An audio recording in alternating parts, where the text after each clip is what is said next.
And now on Book TV, we're live with author and astrophysicist Neil deGrasse Tyson. Mr. Tyson is the director of the Hayden Planetarium in New York City and the author of many books, including Welcome to the Universe, Death by Black Hole, and his latest, Astrophysics for People in a Hurry.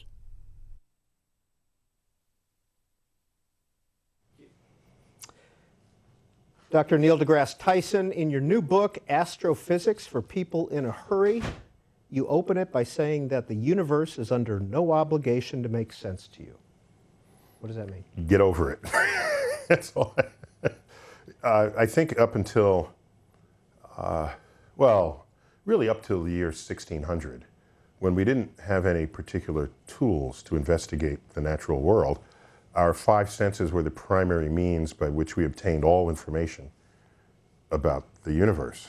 And not even knowing that our five senses had limits. If it's everything you know, you think it's everything the universe is trying to give you, but in fact it's not. And so around 1600 was the invention of the microscope in one direction, and then the telescope in the other direction, each invented within a decade of one another. Then all of a sudden, pieces of the universe come available to us that transcend our senses.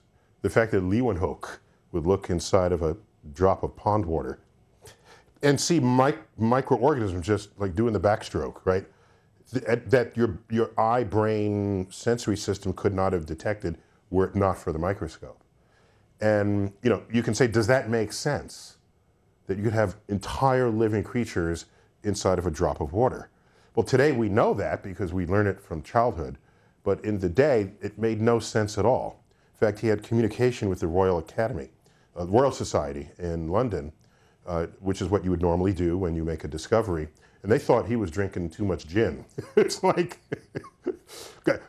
write another letter when you've recovered from this stupor, from this drunken stupor, and then we can continue our scientific conversation. So they were in denial of it until they sent someone up to verify, which is a very natural thing to happen among scientists.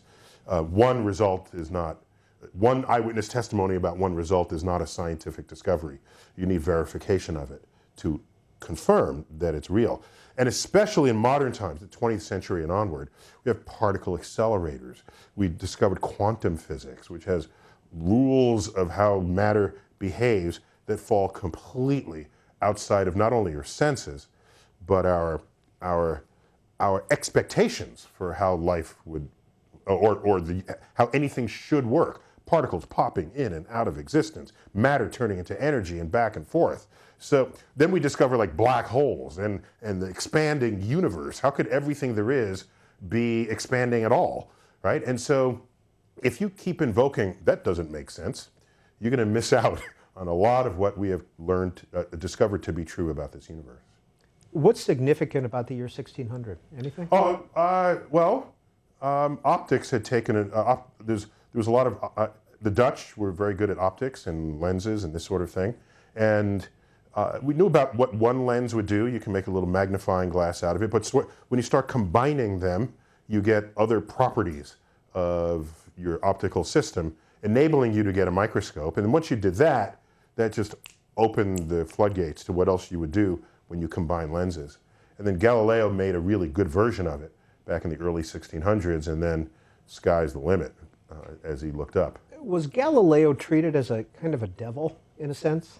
Well, so there's a little bit of cleansing of, depending on how long is the write-up on the account of his time, life and times, that'll determine how much background information you'll get. So the simple story is he makes these discoveries, they conflict with the teachings of the Catholic Church, they put him on trial, they find him guilty of saying that Earth goes around the sun and not vice versa, as well as other discoveries he's made with his devil's instrument, and then they put him under house arrest. What they don't tell you, or they would tell you if you read a longer biography about him, is that he actually made fun of the Pope. Public fun of the Pope. He wrote a book in Italian, not in Latin, which is the academic language of the day, in Italian, which means the local people can read it. And in it, he invents a conversation between a simpleton and someone who was wise of the ways of the universe. And all, if you track the statements of the simpleton, they're all statements that have come by official decree from the Catholic Church. So he's really a pompous a-hole, basically. Can I say that? Yeah, we're on camera. This is C-SPAN, can I do that? And so, socially, he did not express the respect he really should have for people who had much more power over him. He could have published in Latin, had it spread around the world among academic circles, and I'm betting he probably would not have gone to trial. That's my read of this. And in the period, it is the Renaissance after all, you know, new thought and fresh thought was not some weird thing. So, yeah, he was just, he had it coming because he didn't know how to appease authority. Back to your book, Astrophysics for People in a Hurry. 14 billion years ago, the universe started, you say. How do we know? How do we know that? So the way knowledge is acquired scientifically is you have an idea and you propose an experiment to test the idea. And then if it's an expensive experiment, you probably don't have the money to do it in your garage. So now you propose to get funding from sources. Typically, if it's pure research, it'll be a government source. The National Science Foundation, NASA has a research arm. If you're in the other fields like biology, human physiology, you might be getting a grant from the National Institutes of Health. And so you have this idea, you build an experiment, and you test it. And if the results of that experiment match your expectations, then the foundation of your idea gains some currency in the conversations you might have at the scientific coffee lounges, at workshops, or in the journals. Then you're a competitor of mine, and you say, you know, I never liked you. I have a different, you know, scientists are humans, you know, we're people too, right? So, and I think you're wrong. And here's the experiment I'm going to build to show that you're wrong. So then you build an experiment, and then you get a result that kind of matches my result. Well, that's interesting, because you had no intent of matching me. You don't even like me. But now the results match, and someone else does it. You'll always have some outliers, just because of the experimental uncertainties that exist in all experiments. There'll always be some outliers. But when there's a general lean towards a truth, an emergent truth, you look back and you say, oh, okay, all of these experiments point to approximately the same result. And you have these few outliers here.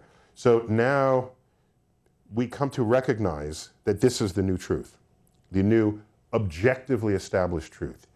And that's what science does. It is the most effective way we have ever devised as a species, as a culture, in decoding what is and what is not true about the natural world. Nothing rivals it at all. And so once we've done this, then I say, here is how the world works. Then we go on to the next problem. And this is a celebrated thing. I mean, it's what got us relativity and quantum physics and gravity, and it empowered the entire Industrial Revolution. You couldn't have these machines. You know, what is a machine? It's something that converts energy that lives as one form into energy that's useful to us in another form. So what is a car? It takes chemical energy in gas and turns it into energy of motion, kinetic energy, of your car. And that requires machines to do that. All this came out of the Industrial Revolution. Before the Industrial Revolution, there were no machines such as this. They had what we call simple machines. A lever and a pulley. Those don't require high technology.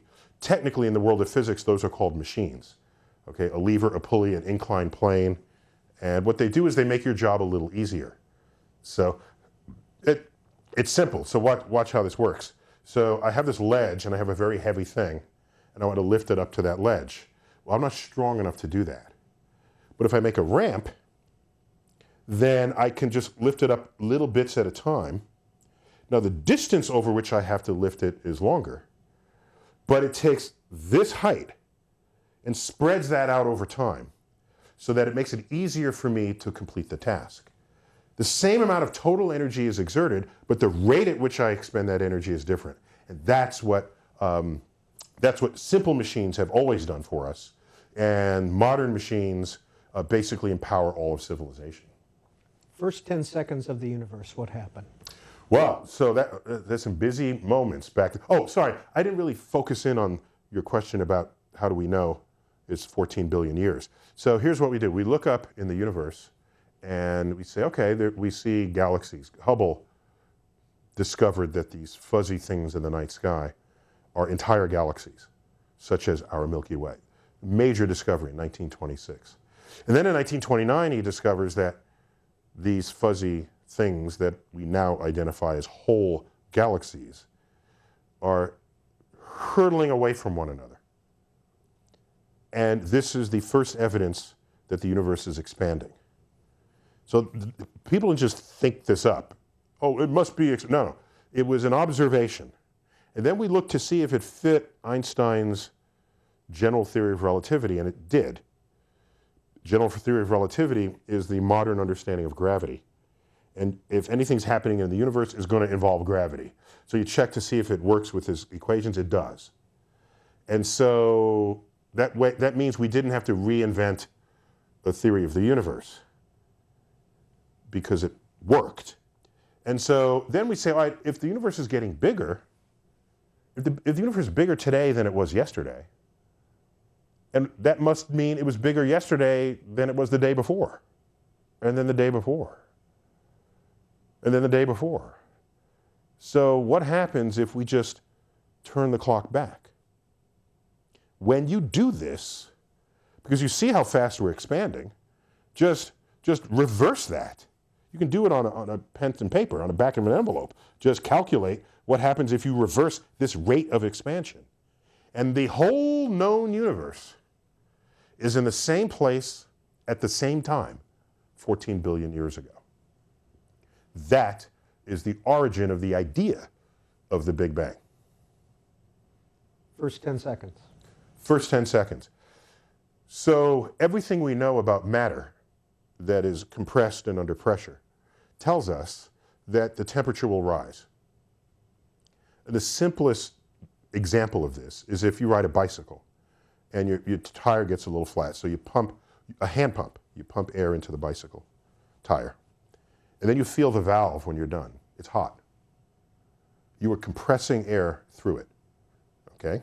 And so that's just an example.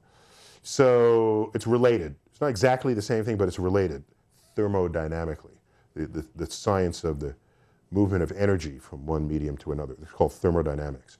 So as the universe gets smaller and smaller, it actually would have been hotter in the past than it is in the present.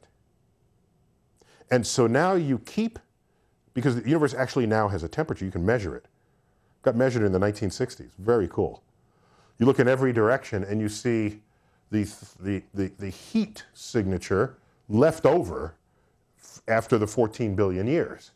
And so now you go back in time and you say, okay, the universe was hotter and hotter and hotter and hotter and hotter. How much hotter would it have been 14 billion years ago when the universe was this big?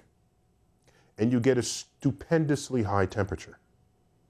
And now you ask, what is the behavior of matter and energy under those temperatures?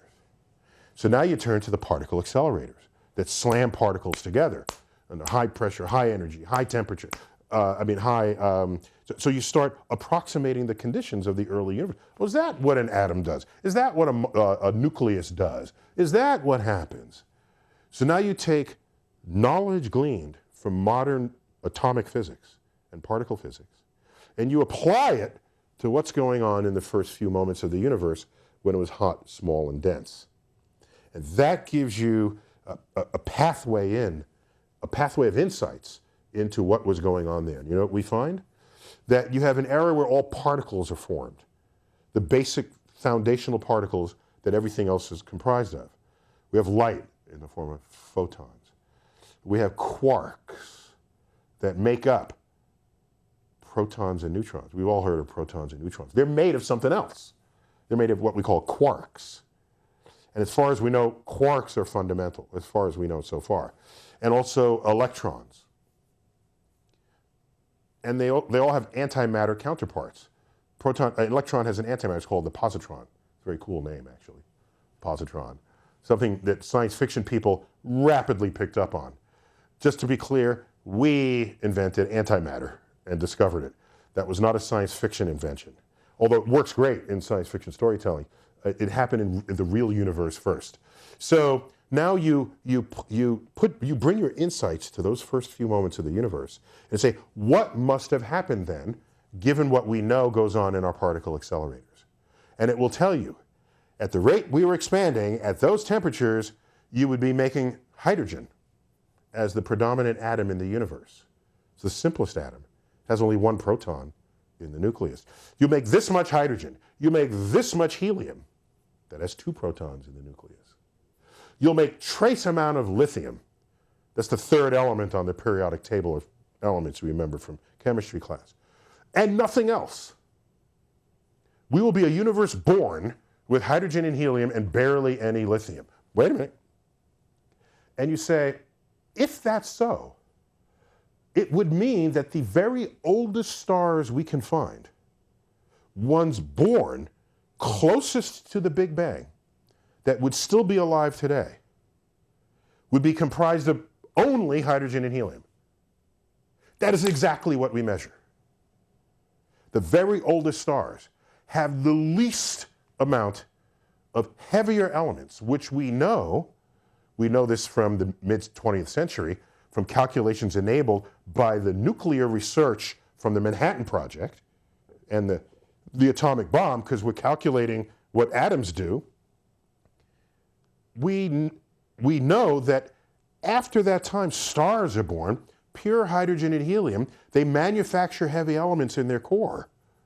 Then some of them explode, scattering this enrichment to gas clouds that have yet to form stars. Now they form a next generation of stars that have a little bit of extra enrichment.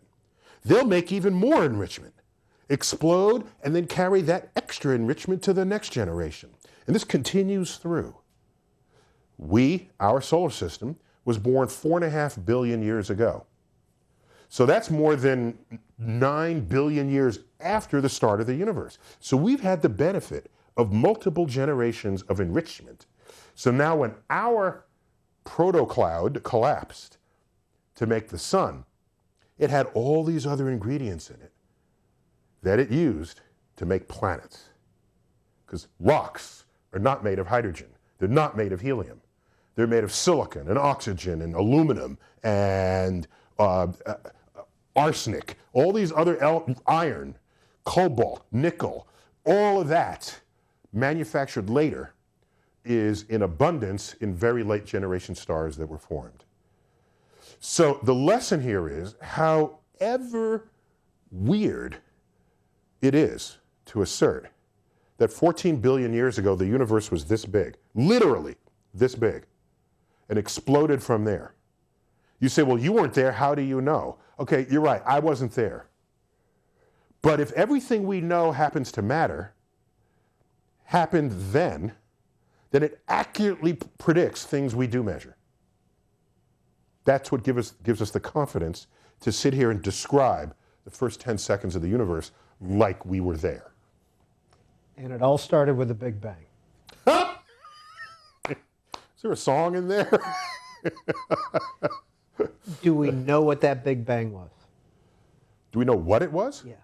What we can tell you is that the Big Bang account of the beginning of the universe is a description of what matter and energy was doing from the earliest moments onwards. Now there's a point before which it's a little mysterious to us. It's called the Planck Time, named after Max Planck, one of the many fathers of quantum physics. There's a point earlier than which it's kind of the limits of our ability to understand what nature is doing. So we pick it up right after that Planck time. I forgot the Planck time is like 1 trillionth of a second after the Big Bang. No, 1 billion trillion trillionth Is that right? 15, 12, 24. Yeah, that's about right. 1 million trillion trillionth of a second after whatever was the beginning, then our physics that we now measure in our labs apply. And then we can talk about what's going on. In your book, Welcome to the Universe, from 2016, you write that in 5 billion years, the Earth will be a charred ember. Oh, yeah. You know, it's weird. Every now and then I tweet that. Every couple of years, I tweet that. And apparently it blows people's minds. And I don't know if that's a good thing or a bad thing, but so the tweet goes, it varies anytime I do it, but it goes something like this. In 5 billion years, the sun will expand so large that it will engulf the entire orbit of our planet. That'll engulf the entire, it will engulf Earth as Earth, and Earth will be a charred ember as it descends into the star while it vaporizes. Have a nice day, or something like that. And people, so it's just a reality. I mean, it's remarkable that we can know our fate in that way over that much time. But how do we know it? Will we be there? Probably not. So how do we know? Well, there are other stars. There's no shortage of stars in the universe. We can see stars being born. We see stars living out their lives. We see stars in the act of dying. And you can staple these bits of information together and create a coherent story. In other words, we don't live long enough to see a star born, live out its life, and die. It takes millions and sometimes billions, and in some cases trillions of years. And we're around for a few decades. So how is it that we know this? Because there are so many stars that in any snapshot of the universe, we see stars being born, stars in middle age, stars dying. And we look to see, oh, that's the same arc of a star. They're just different stars, but we're catching it at different times. It wouldn't be any different from if you were an alien and took a snapshot of civilization. You would see some humans in a box underground. You'd say, well, what are they doing there? And you see other humans who are like little things crawling on the carpet. You'll see other humans who don't have any hair, that are little, and others that don't have any hair who are older, right? It's just a snapshot, because you don't live long enough to see the whole thing. If you're an alien and you live just 90 seconds, all right? So you'll say, how do I make sense out of this? Are people born in a box in the ground, and they're all shrivelly, and then they come out of the box, and then they get littler and littler and littler, and then disappear inside of another person? Or is it the opposite? So you keep studying all these photos that you have, and then you can piece together a coherent story of what's going on. And for the stars in the universe, this took decades. We didn't just look at one snapshot and say, oh, that's born there and dies there. No, this took effort. This was major telescopes being brought to bear, and a lot of human capital, intellectual capital invested in trying to understand what stars are and how and why they work. And a lot of this traces back to the Harvard College Observatory in Cambridge, Massachusetts, where there's a room full of then computers. These are human calculators, computers, and they're all women, because that was judged to be menial work. And the men stayed in their offices, doing high-level thinking. And in this room of women was the foundation of our understanding of stellar evolution. And Dava Sobel, you should get her on this, just wrote a book on this. I think we call it The Glass Universe. I think you've covered it. You've covered it, yeah. Just as an homage to the glass ceiling, the glass universe. Little did the high and mighty men know that when you calculate data that was collected from all the world's telescopes on stars, therein was the source of the seeds of how and why stars are born, live out their lives, and die. And this is Book TV on C-SPAN 2. This is our monthly in-depth program, and this month we have author and astrophysicist Neil deGrasse Tyson as our guest. As you know, if you watch this program, we spend 3 hours with one author talking about his or her body of work, and this month it's Dr. Tyson. Beginning in 1989, Dr. Tyson has written several books. Merlin's Tour of the Universe was his first. Universe Down to Earth came out in 1994. Just Visiting This Planet, 1998. The Sky Is Not the Limit. That was his fourth book, 2000.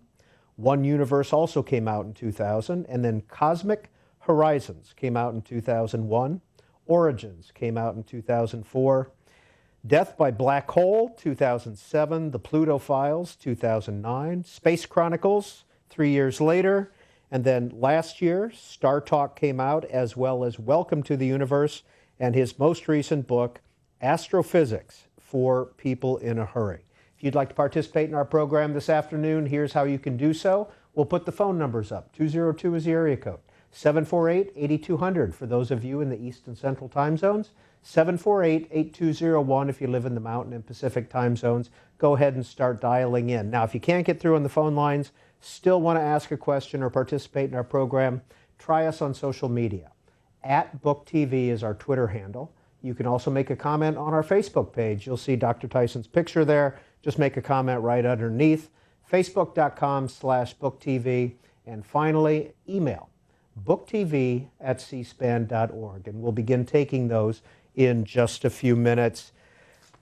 Dr. Tyson, back to your most recent book, Astrophysics for People in a Hurry.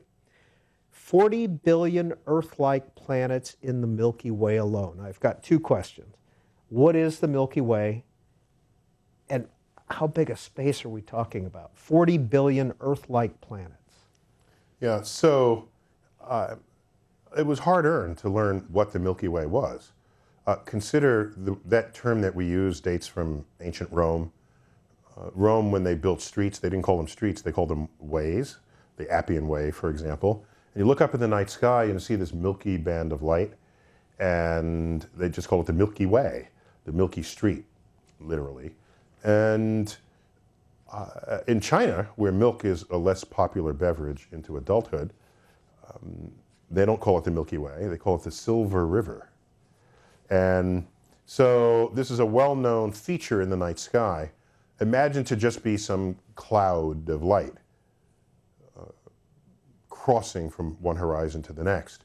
And it would not be until Galileo and other large telescopes brought to bear on this question did we learn that when you put a telescope on the Milky Band of light, it reveals itself into stars, countless stars, that without a telescope are just so far away the light sort of puddles together. So we say, wow, all right. But is this all there is? Just stars in front of our face and then the stars that are far away that make this band?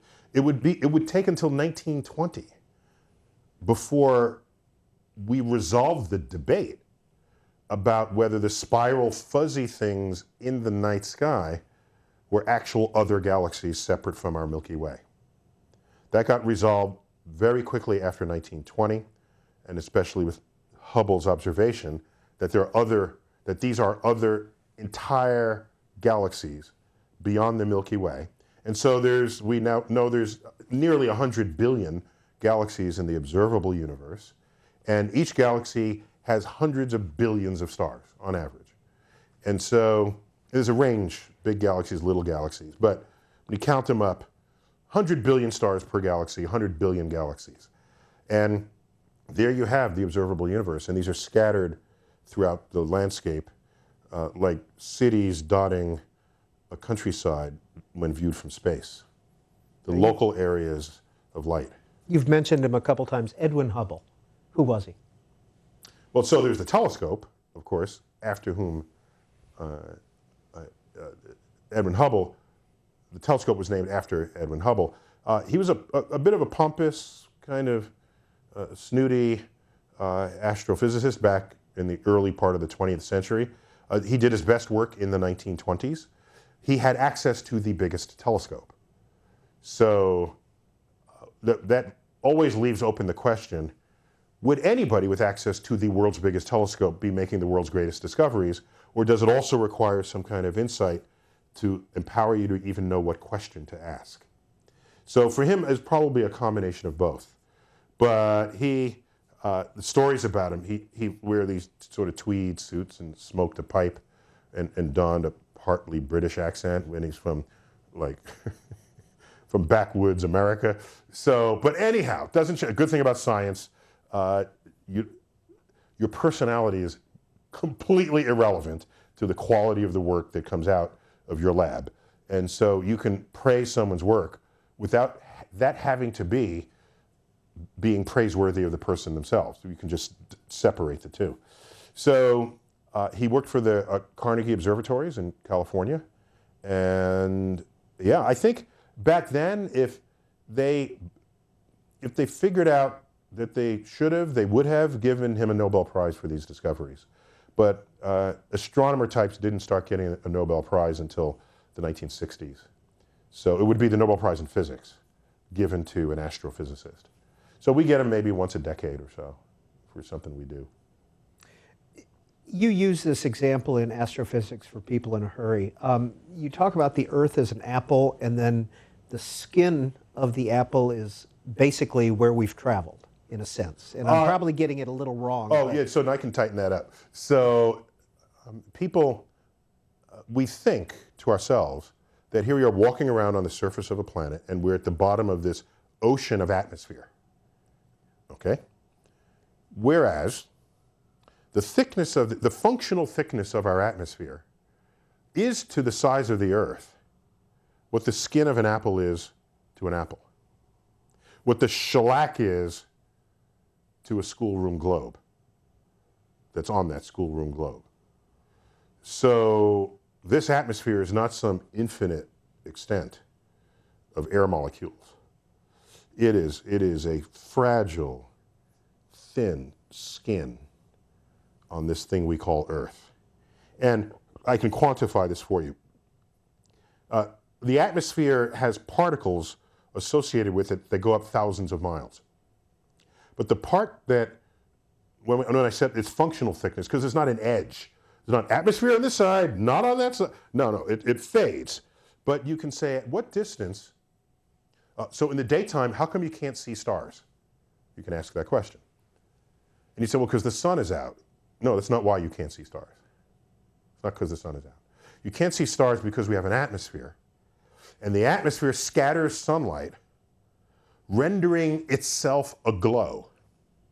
So in the daytime, our atmosphere glows sky blue. And that prevents you from seeing the stars in the daytime sky. If you go to the moon, you can be in broad daylight, but there is no atmosphere. You look away from the sun, have your eyes adapt. There's the full nighttime sky. So you can ask the question, what altitude above the Earth do you have to travel before the atmosphere is so thin that you can see stars in the daytime? And that's 100 kilometers up, about 62 miles.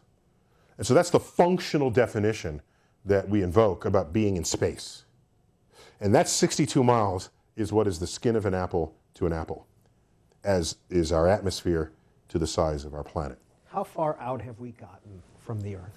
We gone to the moon? Well, with satellites or anything? Oh, much farther. Okay, but humans, we've gone to the far side of the moon when the moon's orbit around the Earth is not a perfect circle. So sometimes it's farther. It's like an ellipse. So Apollo 8? Was it Apollo 13? I think it was Apollo 13. Went to the moon when the moon was near its farthest point from the Earth. And they went around the moon before they made their trajectory. They never landed. They wanted to, but they had their oxygen tank got destroyed. So on the back side of the moon, in that trajectory, they were the farthest humans had ever been from Earth. And so how far is that? About 240,000 miles away.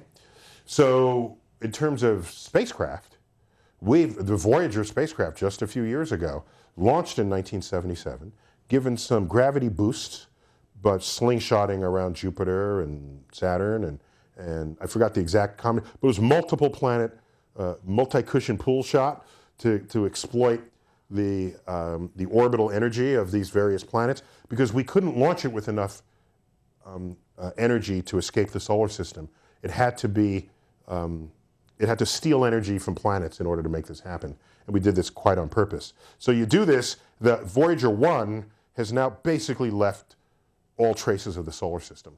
So it doesn't mean going just past Neptune, the last planet in the solar system.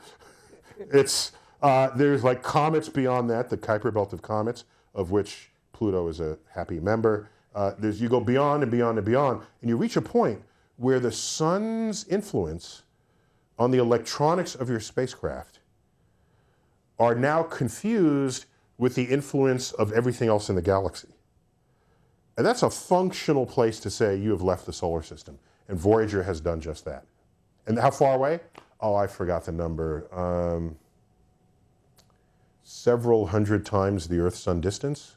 But I forgot, I'd have to look that number up. But it's far. It's the farthest it's out there. And still producing. Well, yeah, but you have to ask, are we still learning anything? And what is the, it costs money to always keep something online and to keep talking to it. And by the way, we go through these funding episodes often. You have something that's kind of working, but it's exhausted its useful life, but it's still taking money. Do you shut this off and then get a fresh project that will have new questions that you're answering? Or do you keep this going because you know it still works and you might discover something? So we have what are called senior reviews each year, where some of the most respected among us get together and decide what switch gets turned off and what switch gets turned on. And that's why it's important that it's our most respected scientists among us, because then we judge that they are being fair in these assessments. So the Voyager spacecraft, farthest thing we've ever sent. And by the way, at the rate at which it's traveling, if you aimed it to the nearest star, it would take 70,000 years to get there. So give up all expectations that we're going to be visiting other planets outside of our solar system anytime soon. 1973, how'd you end up in the Mojave Desert? Oh, yeah, 73. So I attended a camp, a special astronomy camp for like geeky school kids. I was in 73, I was in 9th grade. Yeah, so that was my first year in high school, because back then, what they called, I was transitioning from 9th grade to 10th grade. And 9th grade was the oldest grade in my junior high school. Today they call them middle schools, and they end at 8th grade. But anyhow, so I was transitioning between the two. I was a geeky kid, as was every other kid at this camp. We lived in the Mojave Desert, far away from any lights, very low atmospheric humidity, which is one of the definitions of a desert. And so that means there's no cloud formation, very few clouds, and we all lived nocturnally. And you wake up at night and there's a whole slew of telescopes. We all had research projects, and computers were very early at the time. And so we were programming this, we hovered around this computer and we all tried to program it. One of us programmed it to spew out prime numbers, which is an iterative calculation we made it do. Yeah, this is early. This is like computation BC. So those were some formative years of my life. 9th grade, 10th grade, 11th grade, transitioning out of middle school into high school. I attended the Bronx High School of Science, the borough that I grew up in, and so I had a telescope and a camera, and so yeah, I was just that was a happy summer. Oh, by the way, as a city kid, that was my first time in the desert, and there were all these like creatures at night. There was like, tarantulas and black widows, and not tarantulas, black widows, and what's the one with the scorpions. They said, don't put your foot in your boot until you shake out the boot. Otherwise, you'll get venom injected into your, it's like, okay, take me back to the city where I just might be mugged, that's all. At least I could talk to the mugger, but it was fun. It was fun, and so my mother saw an ad for this camp, and she knew that I had been interested in the universe for the previous 5 years of my life. And then why would I know where to even look for an ad or even have that as an ambition? So my parents were particularly sensitive to what the interests were of me, my brother, and my sister. So they didn't impart interest upon us. They carefully observed where we expressed interest and then fed those interests in whatever way best served our curiosity. That was Cyril and Sanchita? Yeah, Cyril Tyson, Sanchita Tyson.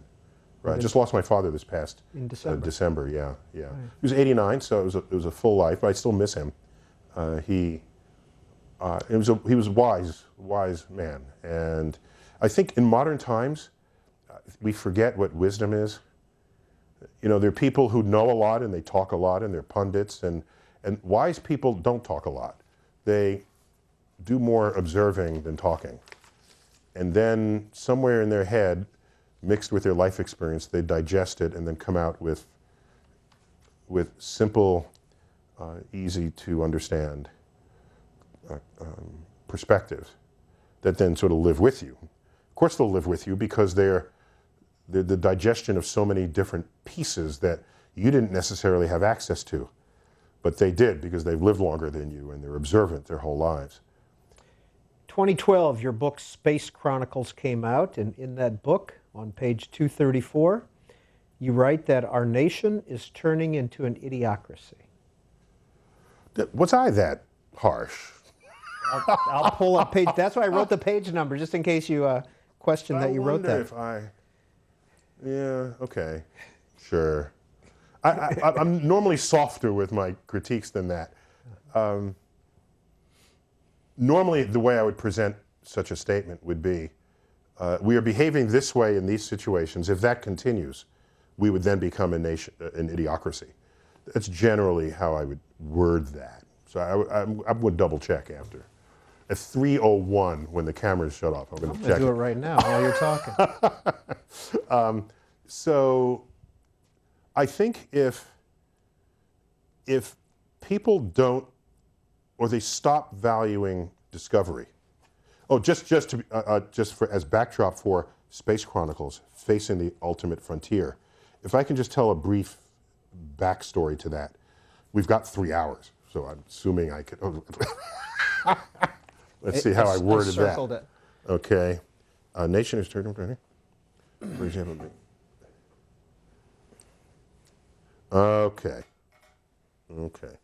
So you got it. Did I misquote you? No, it's verbatim. Verbatim. So thank you.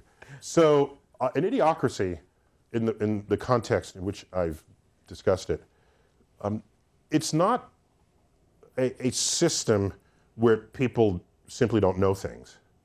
Okay? If you don't know something, there's no crime in that. Maybe you didn't study it. Maybe you didn't spend 16 years in school and you spent only 12 or 20 years in school, as some people do to get advanced degrees. So, as an educator, I will never hold someone's absence of knowledge against them. The problem arises if you have an absence of knowledge and you either know, or worse, don't know that you have this absence of knowledge, and then you have power over legislation that should be informed by that knowledge and is not. And then you come to it aggressively in your ignorance. That is a recipe for societal disaster. So part of what it is to be educated is to have a keen sense of when you don't know something. And you either do the homework yourself. You know, just because you're not in school doesn't mean you can or shouldn't do homework, right? Just because you're not in school doesn't mean you shouldn't keep learning. So that's an obvious point to the viewers of Book TV, of course. But for the general population, consider how many people you know who might have run down the steps on the last day of school and then thrown their notes in the air, school's out. Whether or not it's the last day of school because they're graduating, even just any other year up until graduation. Summer, I don't have to learn anymore. And where does that come from? How is it that your time in school can lead you to celebrate being out of school? What's that about? What is missing in the educational pipeline that people resent being in school? What is missing where in college you attend a lecture, but the word lecture outside of college is otherwise a bad word? Stop lecturing me. I don't want to be lectured. It's a bad word. What's going on? So maybe what we're missing in the educational system is a reminder that it can be fun to learn. And the last day of school, people should walk down the steps sad that now there's an entire summer where they won't be learning. What a world that would be. Oh my gosh. So do we teach it differently? Are we selecting our teachers the right way, or the curriculum? I don't have an answer for that. I'm simply sharing the observation. And I know that's not helpful to just point it out, but I would claim a lot of the world's problems would be solved if education became a joyous experience rather than something you want to escape from as quickly as possible. So in Idiocracy, of course, I draw that word from the film. It was an indie film called Idiocracy. You might be able to Netflix it or something. But it was a world where the people in charge did not fully understand the consequences of the decisions they were making. And the absence of understanding came from an absence of awareness of how nature works. And there's a scene where they're feeding Gatorade to plants because the ads for Gatorade said it replenishes your nutrients. So they think, well, if it works for us, I bet it works for our plants. And they just poured, you just got to see official government decisions that had little or no anchor in reality. Yet everyone kind of thought it was the right thing to do. So, in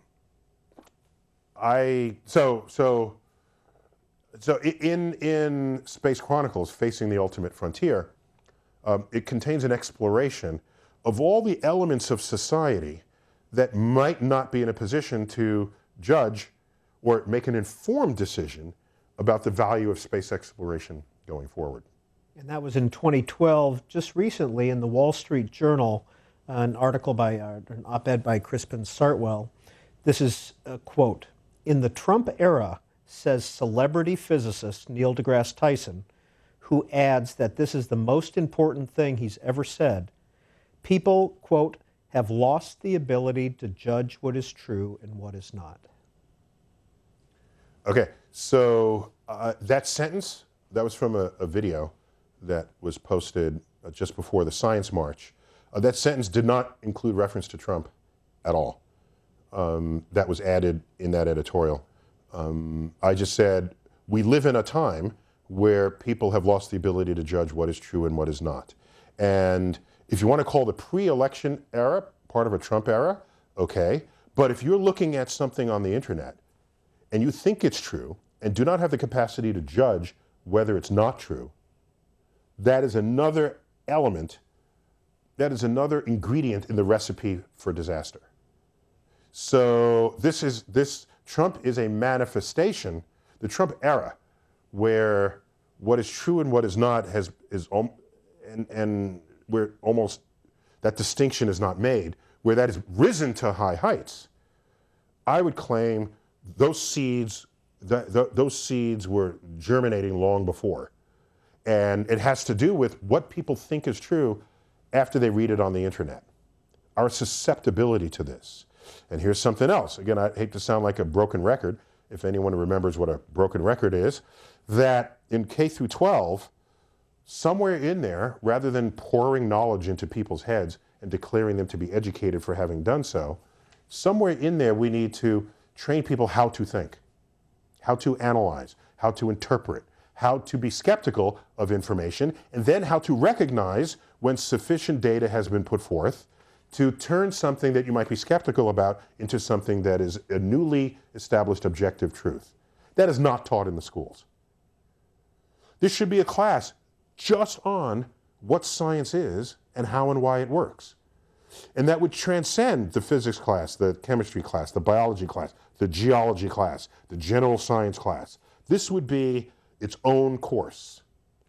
So that when you are college educated and some institution has declared you graduated and a learned member of society, if you turn around and say, I choose not to believe this emergent scientific consensus,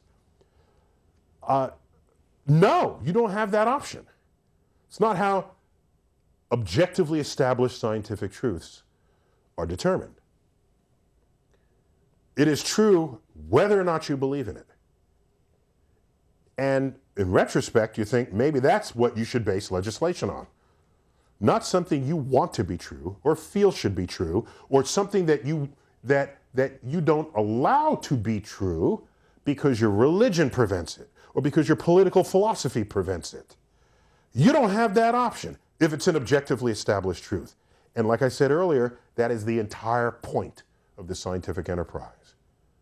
Knowing what is true, what is not, and in particular, because like I said, scientists are humans too, and we have bias, and we have all the stuff that goes on with every other human in this world also touches scientists.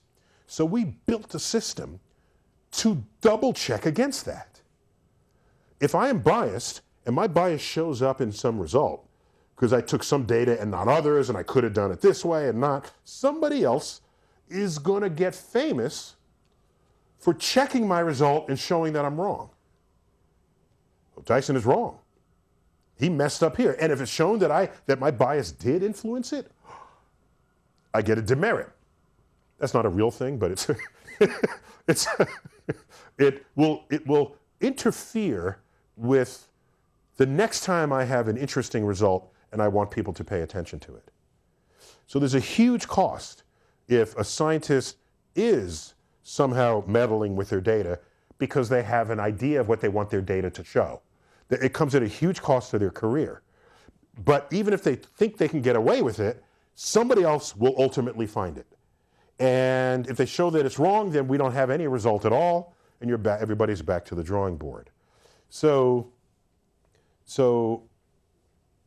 objective truths, I'm thinking that's what any law or legislation should be based on. If you base it on anything else, then you are imposing what might be your personal truth. Your political, your personal truth is everyone should fend for themselves and not get a government handout. Let's say that's you feel really strongly about that.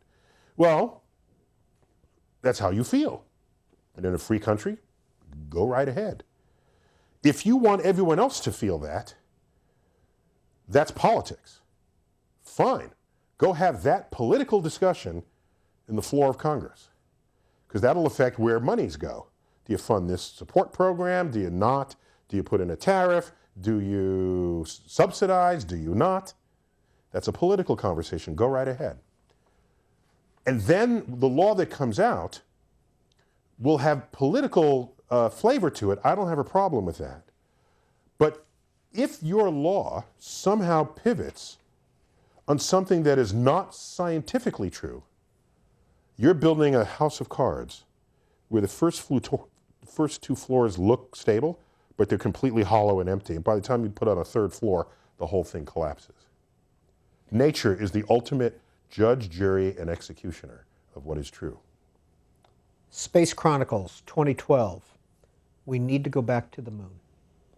I will not say what we need to do. All I will do, because I'm not a pundit trying to get everyone to agree with an opinion I might have.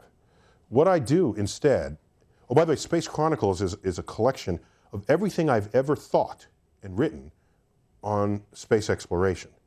And so it contains like op-eds and articles and speeches. It's an amalgam.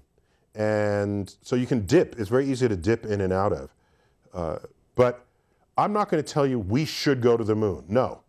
What I'm going to say is that high highly ambitious exercises conducted by governments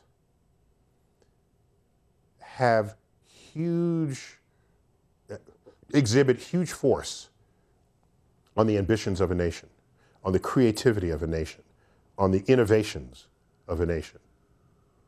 I don't think it's an accident that Steve Jobs and Bill Gates were 12 and 14, whatever, somewhere around there, when we landed on the moon. How impressionable can you be? Can you get? There it is. There's a future. And you see this. And you don't even have to be interested in space. You just have to be interested in the fact that new frontiers are being breached, and it's possible to do so. And then it gets infused into your goals, into your trajectory of life. So I'm offering space exploration, be it the moon, Mars, beyond, doesn't matter.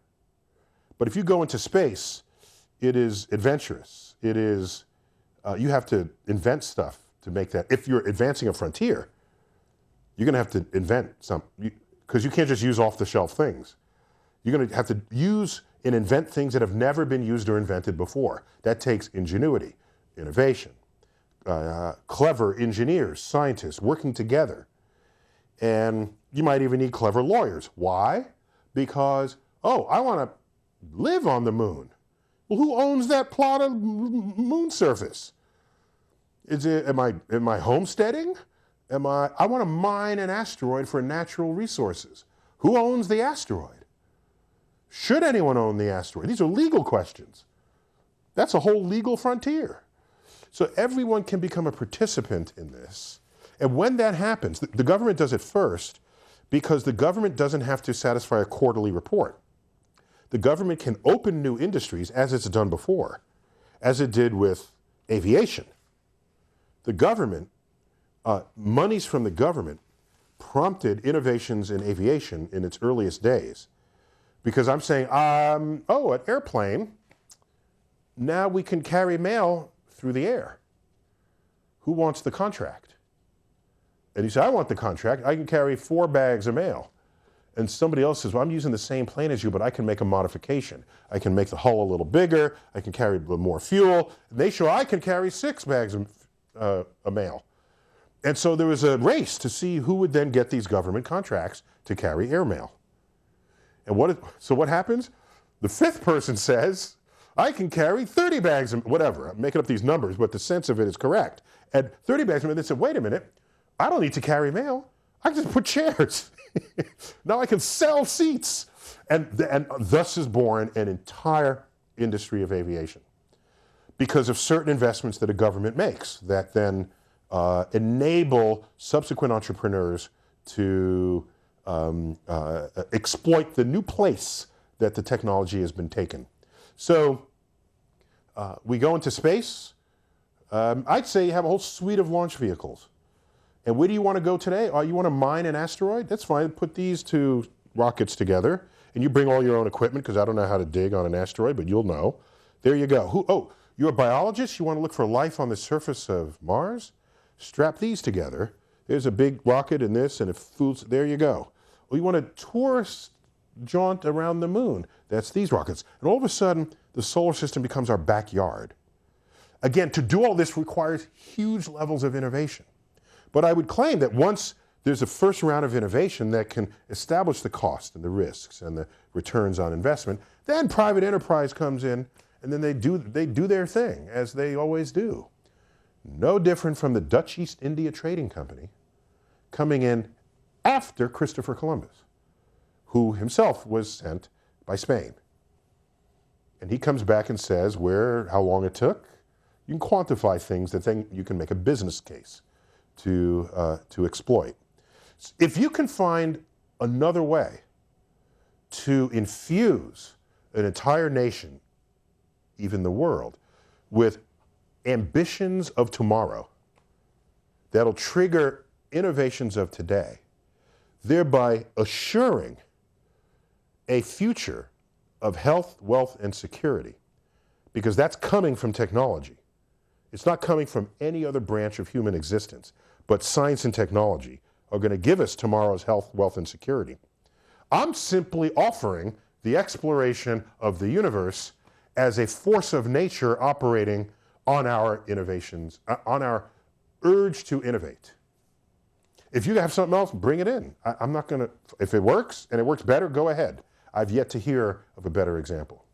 Another quote from Space Chronicles: NASA operates on our hearts, on our minds, on the educational pipeline, all for 1/2 cent on the tax dollar. About a $20 billion a year. Yeah, so if you just take 20 billion and divide it by the budget, I forgot what is it, 3 trillion, 4 trillion, whatever the number is.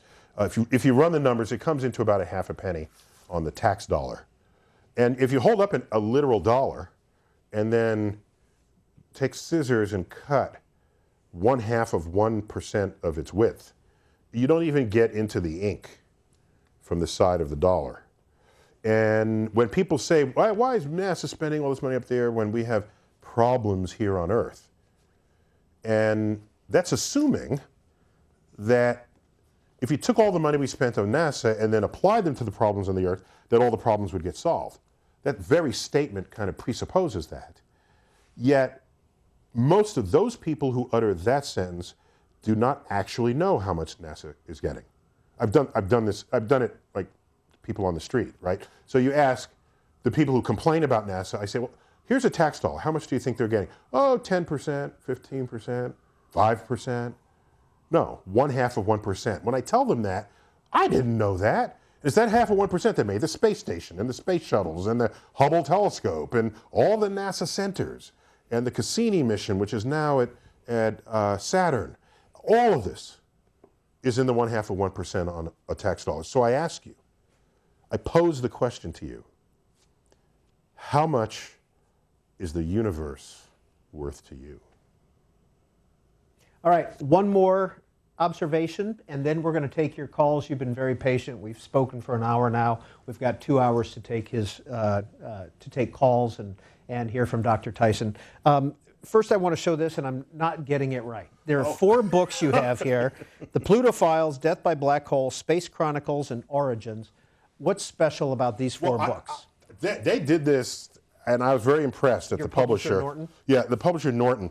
So these 4 different books, and they all have different covers, okay? Very kind of spacey covers, as you might expect, because all the books are on the universe.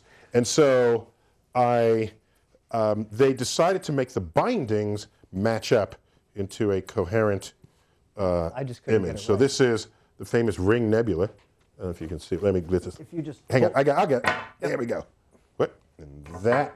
Aha. So it's the Ring Nebula. And Which is what? It's the death throes of a star. Our sun will look something like that. So in the center of this is the remains of a star that once was, and its outer layers expanded into oblivion. And so now these have expanded hugely, much bigger than what is the extent of our orbiting planets. And so there are tons of these in the night sky. This is how we know how stars die. This is one way. This is a non-explosive death. We have examples of explosive deaths, and they're much rattier. They're much gorier. It really looks like stellar guts spewed forth, whereas this is rather stately and beautiful, like a smoke ring. So yes, and I have to get all 4 books. Put them in the right order, right, which I couldn't do. Well, let's begin with a question via email. This is from a young man named Bradley Knighton. His parents both work at C-SPAN, long time. Dave and April both work at C-SPAN for a long time. Wait a minute, did you give them preference to get their question first? Well, you know what? I might have gotten this email directly, yes. And this is from April, and she says, my son Bradley, who's 11, has a question for Dr. Tyson. Here's the question. When going to a different planet, what aspect of traveling will be most important? So, great question, and there's a lot of thinking about this, especially at the Johnson Space Center in Houston, NASA's headquarters for sort of the manned spaceflight. It's now called crewed, C-R-E-W, crewed spaceflight. So they worry about food.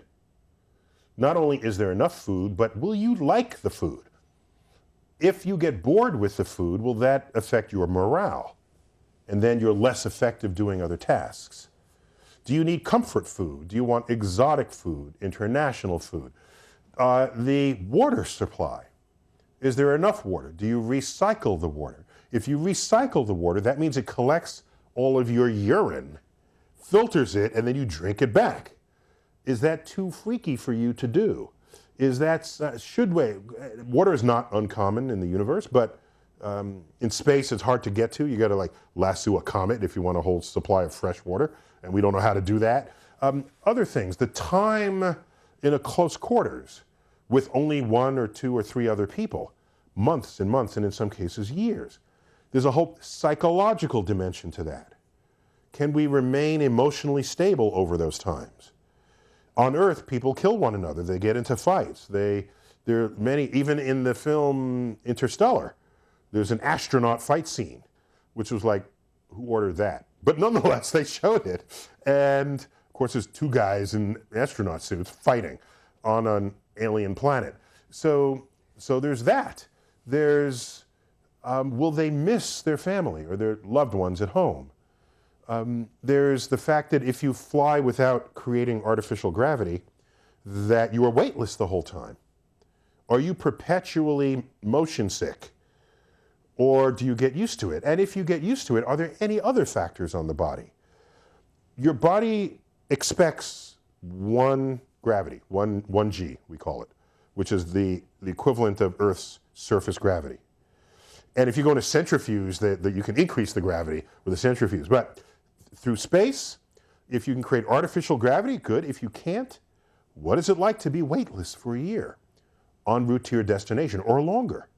We already know some of the answers to that. You begin to lose bone density. You have the bones of a frail old woman if you keep this up. So they have to figure out what exercise will give you the kind of resistance that we live in moving against gravity. I reach for this cup, I have to lift it against gravity. And little things that we take for granted are not something that is normal when you are in space. So all of these factors have to come together, and which is why you can't just send any old person into space. They have to be healthy. You also want them to be competent in performing tasks. And you might want to throw in a medical doctor if the crew is large enough, because something might happen to you physiologically. And then you need some engineers. You need the combination of expertise so that the collective safety of the crew is preserved. So all of this matters. And there's another book I can recommend by Mary Roach. It's called Packing for Mars, where it's all the little things you've got to keep track of. We interviewed her for Star Talk, and there's a whole section in the Star Talk book, which you didn't bring today. I went through it, but it was too heavy to bring. Too heavy. Too heavy to bring. Too much gravity. I'm sorry. The universe has some weight. All right. We'll do this in 0G next time. Then you'll have no excuse. They can just toss the book and it'll float into your lap. So yeah, great question. Thanks. And Mary Roach has been on this program. You can go to booktv.org. You can watch the 3 hours with author Mary Roach as well. Well, Bernie in Howard Beach, New York, you have been very patient. You are on with Neil deGrasse Tyson. Thank you. It's a pleasure to listen to Mr. Tyson. I have a couple of questions. First, does the Big Bang violate the conservation of energy? Could it be that we're going to have a big crunch, followed by another Big Bang, followed by another big crunch, ad infinitum? And I'd love to see you run for Congress. Senator Tyson sounds really good to me. Thank you. Hey, Bernie, why have you thought about this Big Bang? Do you work in some kind of scientific field or just an interest? I took some physics while I was in school, and the Big Bang especially is interesting because it's almost a religious question. I think that it's still possible that you can make a case for the universe to have been here all the time, forever. But originally there was something like a steady state theory, which was abolished by the Big Bang, but it doesn't seem to preclude the idea that the universe was always here. And if the universe was always here, well, then we don't need a creator, do we? Thank you. That's Bernie in Howard Beach, New York. Okay, I think I have mental record of each one of those in sequence. So a couple of things. First, all evidence we have ever obtained in the history of this exercise, since the beginnings of cosmology, which basically came to us with Einstein and Edwin Hubble and others that gave supportive data for it. And it includes a Belgian priest, even by the name of Georges Lemaitre, who is generally considered the father, literal and figurative, father of the Big Bang itself. He wrote down the equations using Einstein's new theory of gravity to show that we would have a beginning in the past. So all data we have ever obtained is unequivocal in its conclusion that we are on a one-way expansion trip. One way. So no crunch. No crunch. No slow down, stop, and then recollapse. Not that a recollapse is prohibited by Einsteinian gravity or by any other sense of what the universe could do. We happen to be in a universe where that is not the case. So that's just simple. Now, given that it's only a one-way trip, that means we had a beginning, and the entire Big Bang description takes us from the beginning into the unlimited future.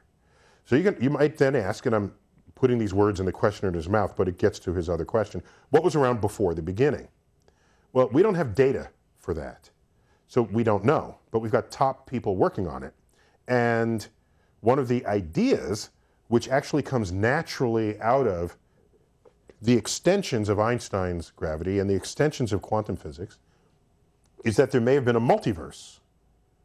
And a multiverse would then pre-exist our universe. We're just a bubble that came out of it among possibly infinite other bubbles. So these are other universes with slightly different laws of physics manifest within them. And so to imagine that the universe was always there, not our universe, because we had a beginning, but maybe the multiverse was always there. I mean, that's possible. Or maybe the multiverse had a beginning. Maybe the multiverse is one expression of what a metaverse creates. I mean, if there's a metaverse that each has bubbles of multiverses, and each multiverse creates universes, is there anything to prevent that in principle? No. And that philosophical trajectory is not fundamentally different from thinking Earth is it. Oh, no, we're one of 8 planets. Get over it. So that's a demotion. Then we say, well, how about the sun? Sun, of course. No, the sun is just one of 100 billion other suns in the Milky Way. The Milky Way, of course. No, it's one of 100 billion other galaxies. So we have good precedent for recognizing that the universe is really bad at making things in ones. And that may be true even for the universe itself, that there could simply be multiple universes. And I think that may have been 2 out of 3 of his questions. You were keeping notes here. There was, he asked, and you talk about this in several of your books and your talks, is there a religious aspect to the Big Bang Theory? And then have you ever considered running for office? The thing is, when you use the word religion, it comes with certain expectations of what it means. And here in the West, but most places of the world, when you say religion, it involves a document of some kind, a holy book, that prescribes what you should believe even in the absence of evidence. And it then tells you about what conduct you should have in the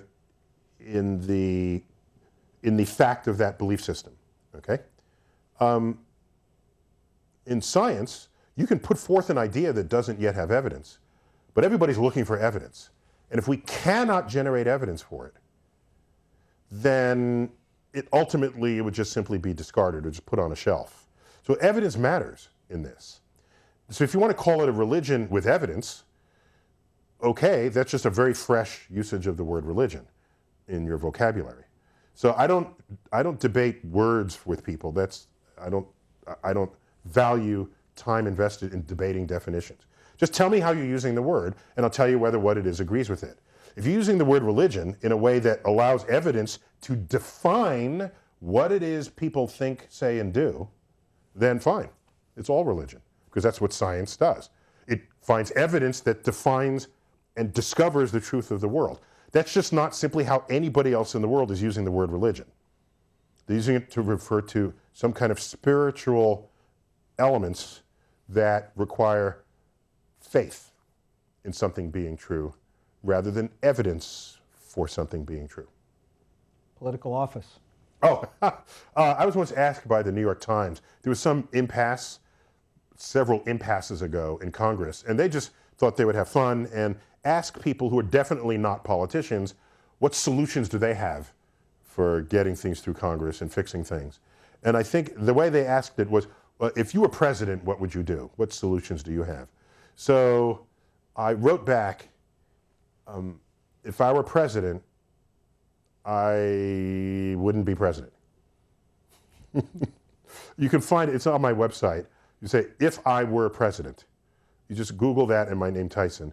It'll take you to might take you to the New York Times part, but I duplicated it in my website because they cut out a paragraph that there was not enough space. So the full response to that question is there. And it comes down to the expectation that if you run for office, you somehow can change everything. And I'm not convinced of that. So I'm a little contrarian here. In fact, my views are the literal opposite of what a lobbyist does. A lobbyist goes straight to the politician to influence the politician in ways that serve the interest of the lobbyists and who they represent. For me, any elected official represents people who put them into office. So as an educator, what matters is not so much who the official is. What matters is what is the state of enlightenment of who's doing the voting.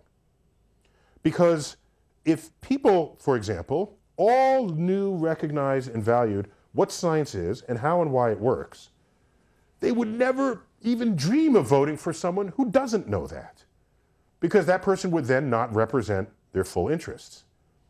So I would rather educate an electorate so they can put people in office who can make scientifically informed decisions about everything they do, rather than just install myself into office and lead people who don't yet have this knowledge or insight.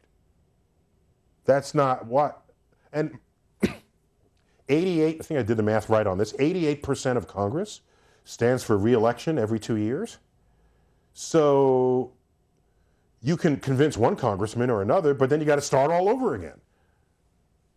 You educate the electorate, we're good. I go to the Bahamas, elect people who will take this country into the future rather than back into the cave. Next call for Neil deGrasse Tyson comes from David in East Hampton, Massachusetts. Good afternoon, David. Hi.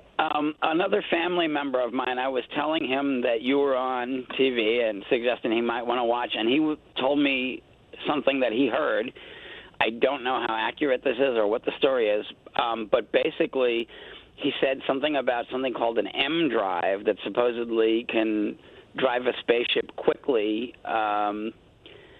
And I'm just wondering, is an M drive a real thing? And if so, what is it and how does it work? And also, I'd be interested to hear about other possible drives for spaceships for long-distance travel, like to Mars or even further.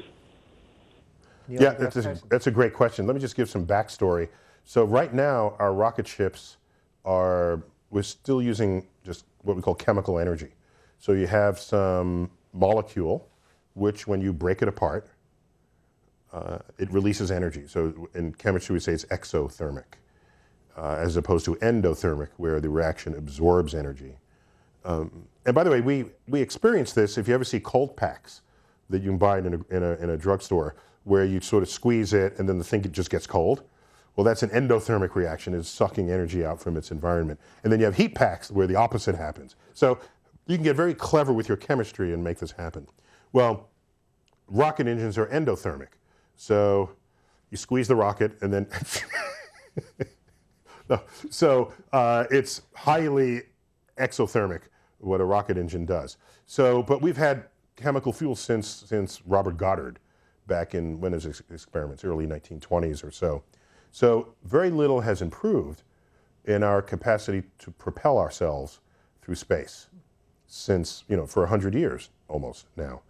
So there's been some talk about other kinds of drives. One of them is a solar sail, where you can use propulsion from sunlight, that you open up a huge sail relative to the size of your craft so that you get maximal sort of pressure from sunlight, and that can accelerate you for free. And with the way you'd move around is you would tack, just the way you would a sailboat. You would tack into the wind or away from the wind, but here the wind is sunlight that you're doing this with. And then you can navigate the solar system. It's a little slower, but maybe you would ship cargo that way and then send people faster. And so the future of space exploration need not be limited to chemical energy. There are other drives. There's a plasma drive where you have very hot gas and you let very high-speed particles come out, because the hotter a gas is, the faster the particles move, and you let them come out. And that is a very low impulse propulsion, but it's very high. So no, you're not going to sort of accelerate very much when one particle comes out, but this accumulates. And you can ultimately accelerate to very high speeds doing so. Now, so here's the problem with this and the M drive and all of these frontier means of propulsion. Yeah, you can go real fast with them. Instead of taking 9 months to get to Mars, you'll take a month. Okay, perhaps. If you want to go to visit Saturn, instead of taking 20 years, you'll take 2 years. But even if you got to the speed of light, near the speed of light, because you're not going to reach the speed of light, near the speed of light, if you want to cross the galaxy, we'll watch you do this. By our time reckoning, it'll take you 100,000 years to cross the galaxy at the speed of light. So the answer here, by the way, you will age much more slowly. So you'll get there without much time having elapsed. But we who sent you will see you take 100,000 of our years to do that. And so this is not a realistic, you come back, we would have all long forgotten about you. That's if civilization is still here. So none of these drives solve the interstellar travel problem relative to a human lifespan. Yeah, if we lived 1 million years as individuals, sure, who cares if it takes 1,000 years to get somewhere? That's 1/1000th of your life. Sure, if it's a really interesting place worth going to. So what we really need is wormholes. Wormholes. Just, you open a door here, and on the other side of the door, on the back side, you are in another part of the galaxy. By the way, viewers of this program probably read more books than see movies, but there's a movie called Monsters, Inc., an animated kids film. There's a lot of good adult humor in it too, but so these are monsters that work at a factory. These are monsters whose sole job in life is to scare little children, because of course, why else be a monster? So they work in this factory, and this factory makes doors. Doors. And they have the door, and there's nothing on, it's just a door. They open the door and go through it, and it is the door of a child's closet in the kid's bedroom. And so they emerge from the kid's closet to then scare the child. And then they go back through the door and they're back at the factory. That's a wormhole. They didn't say that in the movie, but that's a wormhole. That's how a wormhole would work. Would work. Would work, yes. And I tried to be clever one time. I was in Charlotte Airport. I had to go from a big plane to a little plane. And I swear I walked 5 miles. In the air, it was probably like just a mile, but it felt impossibly long. And so I tweeted, tried to be clever, and I say, I can't wait till we have wormholes, and that way all gates can just be adjacent to one another. Gate 400 is just the other side of the door of gate number 1. Someone tweeted back, Dr. Tyson, if we have wormholes, then you won't need airports. So I said, busted. You got it. So yeah, that's so. Not proven. What? Wormholes. It works on paper, yeah, but we don't know how to make one or keep one open because they'll have a tendency to want to collapse. Yeah, it works in science fiction. That's the best place we can invoke a wormhole. But until then, we're going to be pretty much earthbound.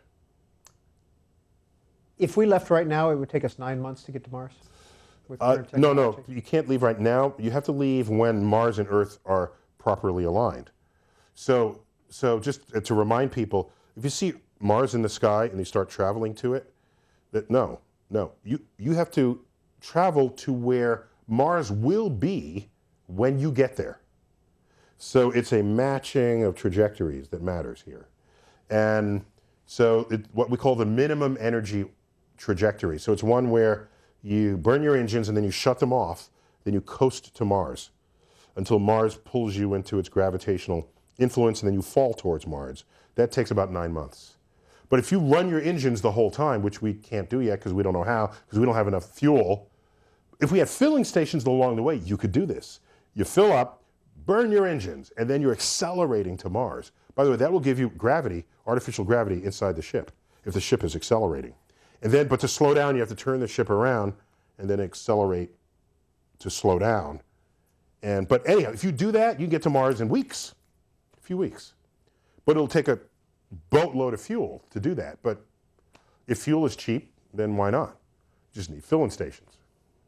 Louis, San Mateo, California. You're on Book TV with Neil deGrasse Tyson.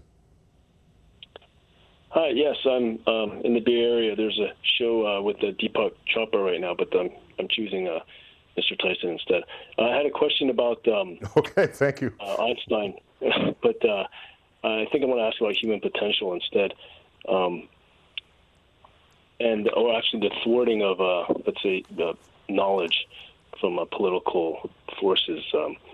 Like, for instance, right now there's, I think, a woman astrophysicist in Hawaii who they know exactly what they want to look for, and they want to build a telescope there, the largest one in the world, on the biggest mountain.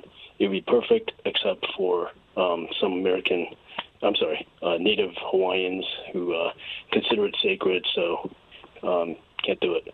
And so I guess they'll have to build it in the Canary Islands or something. I was just thinking, another example would be in terms of particle physics. There was supposed to be a super collider built in Texas in the late 80s and early 90s, which would dwarf the one that's in Europe right now, the one that's the largest one in the world. And because of the Texas Republicans saying that we can't build it and pay for it, they can pay for wars, but they can't pay for science.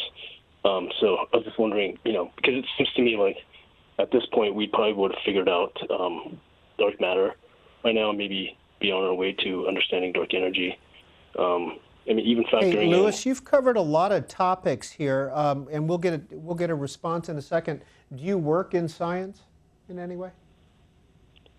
No, I wish. I'm unemployed, but I'm actually on my last leg. We need UBI, Universal Basic Income, but I just try to get some books from the library from like Sean Carroll or Carl Ravelli or some books, but it's hard to concentrate. All right, Louis, thank you very much. Dr. Tyson, anything you'd like to say to him? Yeah, thanks for those questions. And I think books have always been the great portal to other places and other ways of thinking.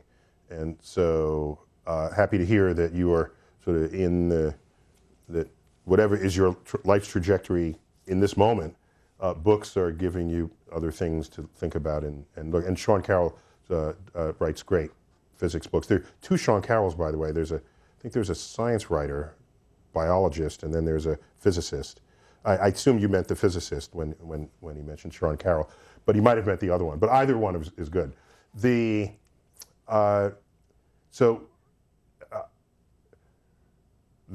Mauna Kea in Hawaii, is the most perfect spot on Earth's surface to have a telescope. It is at 14,000 feet above all moisture that could interfere with your view between you and the universe. Airflow from the ocean across the mountain is what we call laminar instead of turbulent, so that the images that you get through the telescopes are sharp rather than blurry. So in recent years, there's been resistance to adding more telescopes to the mountaintop, and resistance that's come about from native Hawaiians who value the mountain as a sacred place. And so if we're in a culture that respects cultures as much, or if not more than science, then you will get occasions where you want to build something technological that conflicts with a religious or cultural or spiritual or sociological value, and so you don't, and then you build it somewhere else. This happens. So these are choices a country makes. What was manifest here is that if there's a telescope that was going to be in Hawaii and is now in the Canary Islands, which is Spain, and we were going to have a particle accelerator, but then the next particle accelerator to do what ours was going to do, because it got its budget zeroed, is now in Switzerland, it simply means we will lose the leadership in those areas and others to come as long as that continues. That's just the reality of this. And one of the many interesting things about science is that science is not a national thing. In fact, it's not anybody's national thing. These are objective truths being explored in the objective universe. So if the United States doesn't do it, that doesn't mean no one else will. Other nations will rise up. For example, the largest telescope in the world today, which focuses on radio waves, it used to be the Arecibo telescope in Puerto Rico, largest dish in the world. In fact, many movie scenes are filmed there, including several important ones from Carl Sagan's film Contact. Now the largest radio telescope in the world is in China. So that if aliens were sending signals to us and we had to find it out of the din of cosmic radio noise, the Chinese will be the first to communicate with aliens, not the Americans. And so this will just continue. It's one of the signs that the United States is sort of fading on the world technological stage. There are many, but these are part of them. If you do not think science matters, then in the future you will be buying products innovated elsewhere. And your economic health and stability, you could still be a functioning country, but you're not going to be leading the world in anything that will be shaping tomorrow's civilization. Steve, Anaheim, California, please go ahead.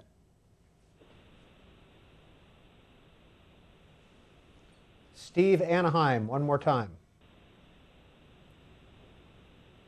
All right, I apologize, Dr. Tyson. Steve is not there, but you brought up Carl Sagan. What was your relationship with him? How'd you get to know him? It wasn't, I think the press occasionally overstates what the relationship was.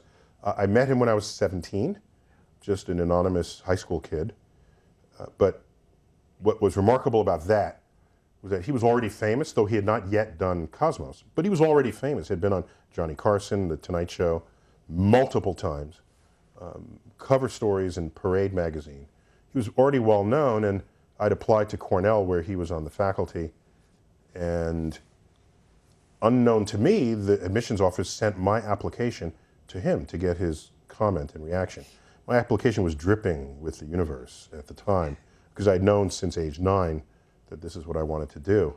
He then sent me a personal letter inviting me to tour the campus and visit the lab so that I can make an informed decision of where I would attend. And so, yeah, I said yes. So I got on the bus, went from New York City up to Ithaca, New York. This was in December, in the winter. It was cold, and he indeed met me outside the building, took me to the lab, showed me the lab, reached behind him. I never forget this. Didn't even have to look.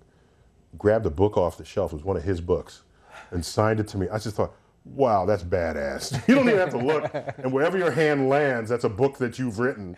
And I still have that book. It was his book, The Cosmic Connection. and it says, to Neil, future astronomer, Carl. And so then at the end of the day, he drives me back to the bus station. It begins to snow, not an uncommon thing in Ithaca, New York, I would later learn. And then he says, here's my home phone. If the bus can't get through, just call, you can spend the night with my family. And I'm thinking, I'm just like nobody from nowhere. And I remember distinctly thinking, if I'm ever remotely as famous as Carl Sagan, then I will have a duty and obligation to treat students with this level of kindness and generosity that he had exhibited with me. And I didn't ultimately attend Cornell, but that was an indelible moment in terms of how to behave in the presence of others who have ambitions on tracks that you have laid or tracks that you are on. So thereafter, I attended one of his talks. He gave a couple of public talks. He blurbed my second book. I don't know if you have it here. No, you don't. You don't have it here. No. Universe Down to Earth, it's called. Yeah, it came out in 1994. So I wrote a letter to him and said, I don't know if you remember me. I was the kid who did this, but even if not, this is it was my second book. And so he read it, wrote a blurb, and said, oh, on page 17, I think you have a typo. It's this and not that. So that's how you knew he actually did go through the whole book. But that was it until his widow, Anne Druyan, who was one of the co-authors of the original Cosmos, a woman with huge talent in her own right, deeply insightful. In fact, for me, I would say she's one of the most enlightened people I've ever met. Just in terms of, you ask her a question and she'll say something, hey, I never thought of, hey, yeah, keep talking. I'll just sit here and listen. You just talk for the next hour. And when you meet someone like that, it's a special thing. And so I was invited by the estate, basically, to host the follow-on Cosmos to the original. And she continued to co-author that with a colleague of mine, Steve Soder, who also co-authored the original Cosmos with Carl. So the two of them re-teamed up for this project. And but other than that, I mean, I had a few encounters with Carl, maybe 5. But we weren't like beer drinking buddies and hung out at each other's houses. It wasn't that relationship. And nor was it a mentorship, which you would presume you get that with persistent one-on-one exchanges. It was more, let me pose a different question. Do you actually have to be close to someone for them to serve as a mentor? And I don't think you do. You just have to be aware of the examples that they set and what place they occupy in society. And if you're observant, and if they are successful at that, then just simply being aware, and if you're receptive to it, simply being aware and receptive can, in its own way, have him serve as a mentor. So I can think of him as a mentor, but if you use the word, it gives a different impression than what people would be expecting of the word. How many day jobs do you have right now? Yeah, no, I claim only one day job. Everything else is a night job. So I'm a director of New York City's Hayden Planetarium. There's another Hayden Planetarium in Boston, by the way, which is sort of buried within the Boston Museum of Science. So it doesn't have its own sort of storefront. Same Hayden? It's the same Hayden money, the Hayden Foundation. Well, we were the 5th planetarium in the United States. Not as famous as Hayden became in New York, it was the 5th planetarium. After Los Angeles, Pittsburgh, Chicago was the first. And there's another one I keep forgetting in there, and then came us. But all that happened very quickly, like within 10 years or so, back in the 1920s and 30s. Between 1930 and 1935, 5 planetariums went up. And so Hayden was alive when we gave us the money, but then the foundation, he was a financier, so the foundation existed, and then they're still active today. They give monies to programs that help kids after school boost their sort of interest in what it is to learn. So So I'm director of the Hayden Planetarium at the American Museum of Natural History. But also, I mean, I enjoy writing, and a perfect day for me is when the phone doesn't ring, there's nothing in my inbox, and I can just write. I also want to get back to the lab, not something I've been in much lately, the proverbial lab. So for me, it would be at the computer, reducing data from telescopes, theorizing things that can be tested, just being a full-up scientist again. I greatly miss that. It's now a very small fraction of the time I invest in a week. But I have a possibly delusional ambition that I'm visible enough so that other people want to do exactly what I do, and then they rise up, and then all the media starts focusing on them, and then I can sort of back away and unnoticed. And then I go to the Bahamas and recover, and then I sneak into the lab, and no one even knows I'm missing. I'm just gone. And all these other people on the landscape of science communication. That's my ideal future. And then you'll never see me again. That's, however delusional that plan is, I think about that all the time. So there's that. I also, when I'm invited, I give public talks, although I can't honor all invitations. I get about 200 a month. That's obviously an impossible number. So How many do you severe triage whittles that down between 0 and 4. And ideally, we snip them together so that it's a rapid succession. Then I go back home. So there's that. There's the universe flinches. I get a call from the press. So I'm a servant of the public's appetite for knowledge of the universe and science. So, and I live in New York City, is where we are right now. Which is a major news gathering center. We have, CNN, although I think the real headquarters are in Atlanta. They got a huge building here in New York, ABC, CBS, NBC. All very close to the Hayden Planetarium. Yeah, it's just a car ride, and also some of the comedic talk shows, the Daily Show, and they're all here as well. So there are people who fly in and stay overnight to appear on those shows, and I'm home for dinner. I say, honey, I'll be home in 20 minutes. We finished taping, and so that's a lot of time and effort, more than you might think, because you might see me on for the 5 minutes in an evening news interview, for example. But there's the pre-call, and you got to get there an hour early, and then you got to go into makeup, and I got to change and look presentable, and then so it takes out, it's like bites out of the day. So what I don't have that many other people might have are long stretches of hours where nothing comes in. And there's a different kind of thinking, a different kind of creativity that will manifest when you have long stretches where you're not tugged in 20 different directions. There's an old saying, which I agree entirely. It goes, if you want to be more creative, become less productive. And how do we define productivity? I did 50 emails today, and I cooked the dinner, and I went shopping, and I did this. Look how productive I am. Yeah, but did you create anything? Did you have a new idea? Did you invent something?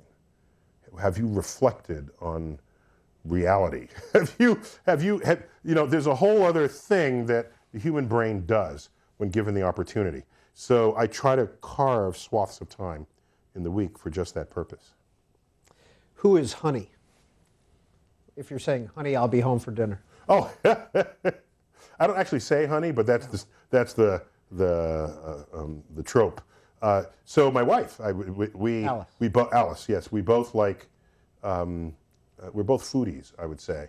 Not crazy foodies, but we're in the door, in the front door, but not in the middle. Maybe we care about our ingredients and how the food tastes. And one of my great regrets is when we finally perfect a dish. It means we can no longer order it at a restaurant because we make it better than they do. And going to a restaurant is then no longer special. And so I make a really, if I say so myself, I make a really excellent rack of lamb that I can no longer order at a restaurant because it's not as good as mine. And so that takes that off the list. And my roast chicken is pretty good too. So I don't order chicken in restaurants anymore. Unless it's some very fancy dish where the chicken is just incidental to how fancy it is. And then you see the artisanry of the chef. So we will go to a restaurant that's like slightly more expensive than it should be just to see if something rises up in the menu that we observe. So yes, we care about food and wine, and well, we also go to the theater often. I love a good corny musical, a good dramatic play, and we have the luxury to be able to do that as residents of New York City as well, of course. And she's a PhD in math. Yeah, she has a PhD in mathematical physics, actually. Richard, Springdale, Arkansas, you have been very patient. You are on with astrophysicist and author Neil deGrasse Tyson on Book TV. Hello. Gosh, it's a pleasure to speak with you, sir. My question is, in around the 4th century BC, there was a Greek named Hipparchus. He discovered something called precession. Now, for all those climate alarmists out there, and I don't want to be political, I want to be scientific, would you please explain precession and the effect it has on this planet? Sure. So Hipparchus, thank you for the question. Hipparchus was brilliant. I mean, I just imagine what he'd be discovering today if he sort of woke up in the 21st century world and you show him all these tools we have of science. And of course, he had hardly any tools. He had just a brilliant brain of his. And so, so precession is we have our Earth. And, well, there are multiple precessions. Anything that rotates or revolves will generally precess. And precession is if you have like sort of an elliptical orbit, an oval orbit around the sun, and here's the planet sort of repeating that. Over time, the shape of that oval will turn, even though the planet is continually orbiting. The shape will move around the center object that it's turning. So that would be the precession of your orbit. Earth spins on our axis, and we point off in one direction, the direction where the North Pole is, where Polaris is, the North Star. However, we're not fixed in space doing that. We actually wobble, and we execute one full wobble in 26,000 years. Okay? So, for example, 13,000 years from now, our axis will not be pointing towards the North Star. It'll be pointing towards a different object over here, if there even happens to be one. So this is the precession of Earth's rotation. And the way this manifests is on the night sky, we call it what's called the precession of the equinoxes. So Earth's equator projected onto the sky actually drifts across the constellations over 26,000 years. So what this means is the first point of Aries, as an astrologer will tell you, which says the sun is entering the constellation Aries on March 21st. That is the declaration of the first point of Aries.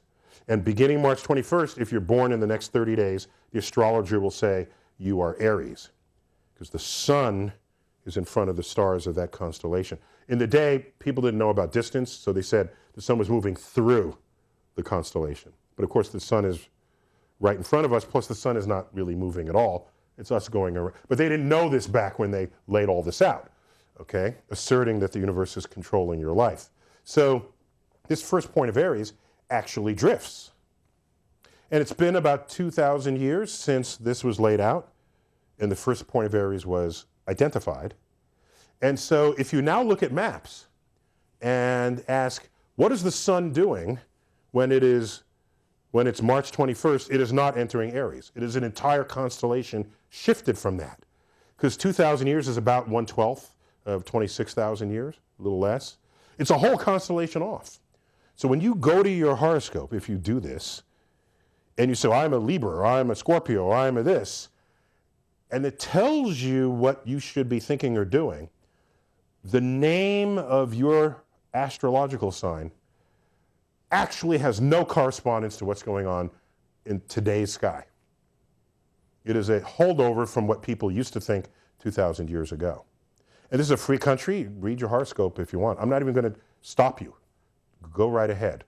I would expect that people voting for people in charge would know that you don't put someone who thinks the universe is influencing their life in charge of other people who know that it isn't.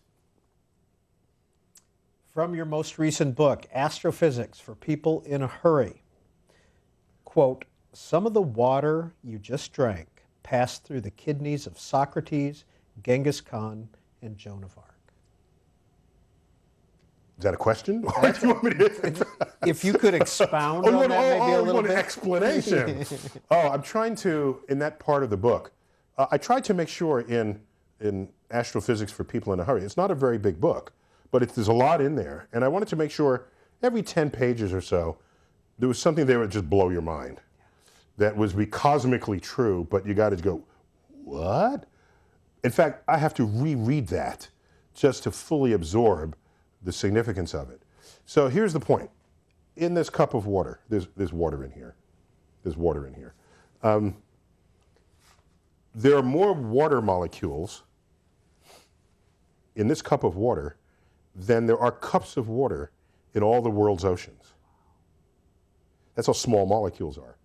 So what that means is if I take this and toss it out, there's enough molecules in what I tossed to enter every other possible cup of water anyone draws from the world's water supply.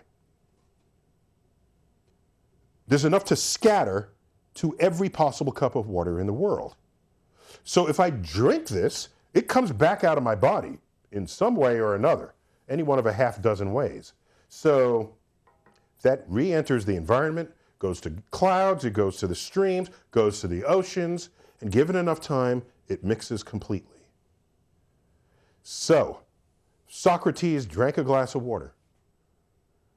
It is a certainty, it's essentially a certainty, that some molecules that passed through his kidney were in that glass that you just drank. And this is a statement of the connectivity of life and the communality of our existence with one another, the interdependence of what it is we do and how it is we behave. And it's not only that, by the same reasoning, there are more molecules of air in every breath you draw than there are breaths of air in all the Earth's atmosphere. So by the same calculation, every breath you take contains molecules that pass through the lungs, molecules of nitrogen, not the oxygen because that mixes back with the trees, but certainly the nitrogen. Well, most of the nitrogen, because there's a nitrogen cycle as well. But molecules which scatter quickly and easily throughout the atmosphere, some of those molecules pass through the lungs of whatever is your favorite historical character, Jesus. It would have passed through their lungs. And so you want to think of us as separate and distinct from one another or not connected to the world, but we are. And for me, what I think of as fascinating ways. Is there something that you've studied or learned that you just can't get your arms around yet? Oh, tons. that you just can't quite accept? Yeah, but there's some things that I never expect to get my arms around, either because they're too big or they're too weird. And often when you say, I got my arms around this, it implies that, oh, now that makes sense. But as I lead off the book, commenting that the universe is under no obligation to make sense to any of us, I don't have as a requirement that I can one day put my arms around it. I can just recognize that it's there and accept it even if it just sounds completely weird. And so what you accept it because the evidence shows that it's true, not because you have faith or because you want it to be true or because you need it to be true. It's because observation and experiment, verified observation and experiment, has demonstrated the truth in that statement.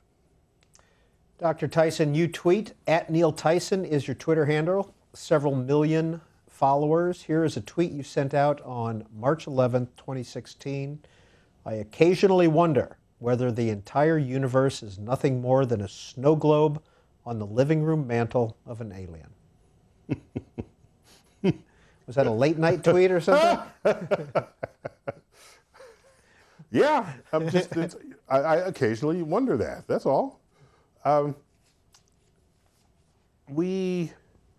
universe is all we know. It's our entire existence.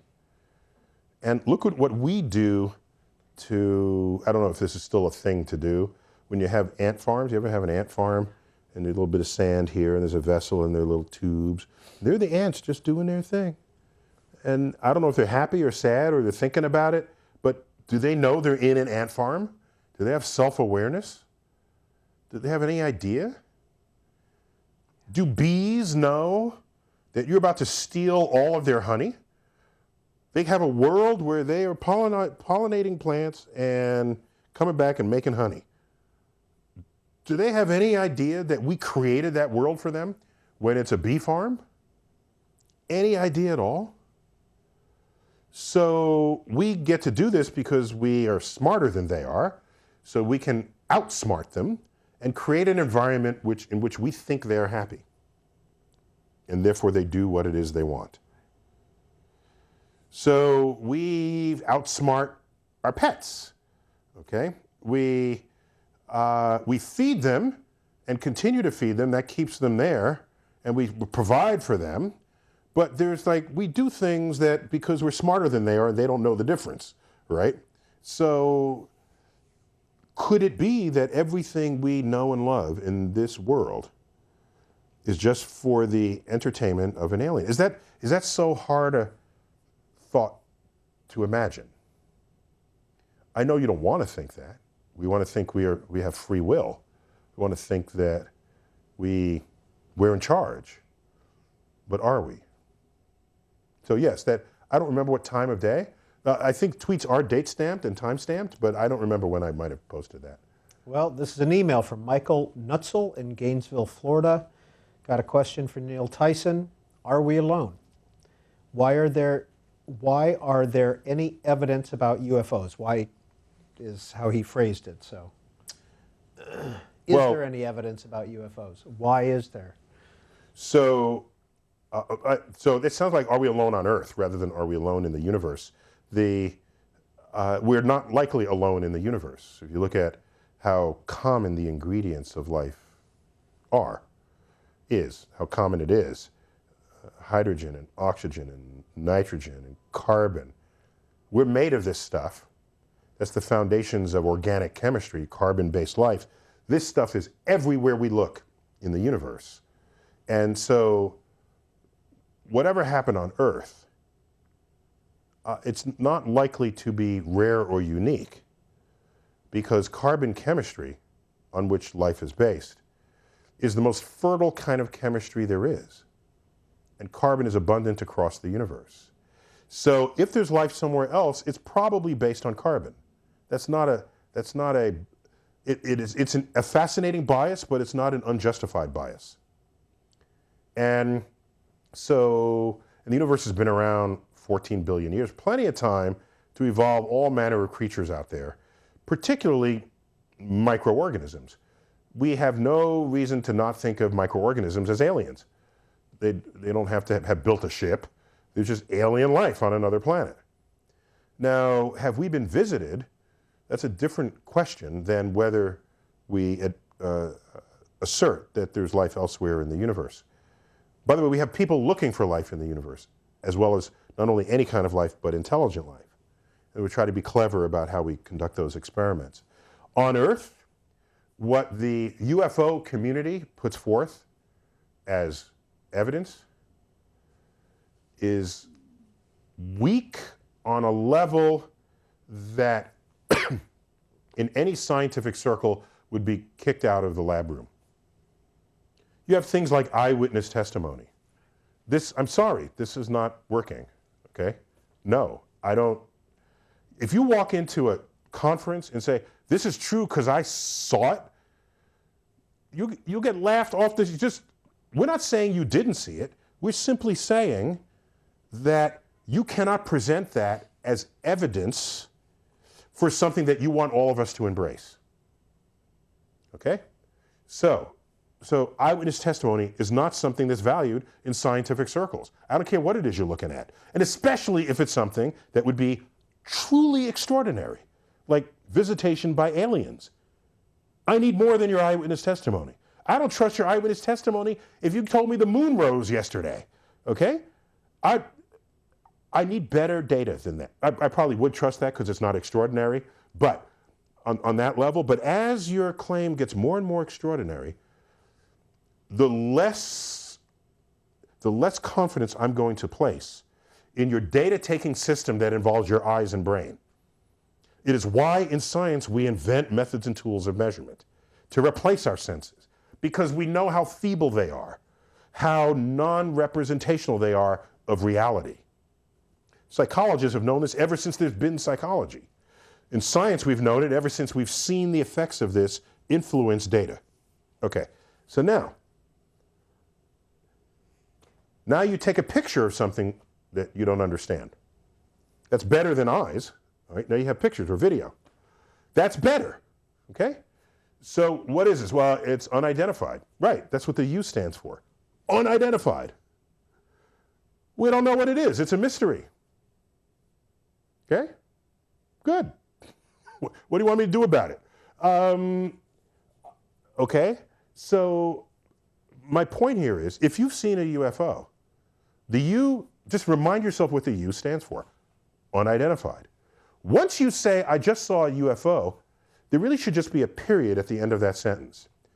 But what typically happens is people keep talking and they say, I don't know what it is, therefore it must have been an intelligent alien visiting from outer space coming to Earth to observe us. But wait a minute, you just said you didn't know what it is because it was unidentified. Now you're telling me what it must be?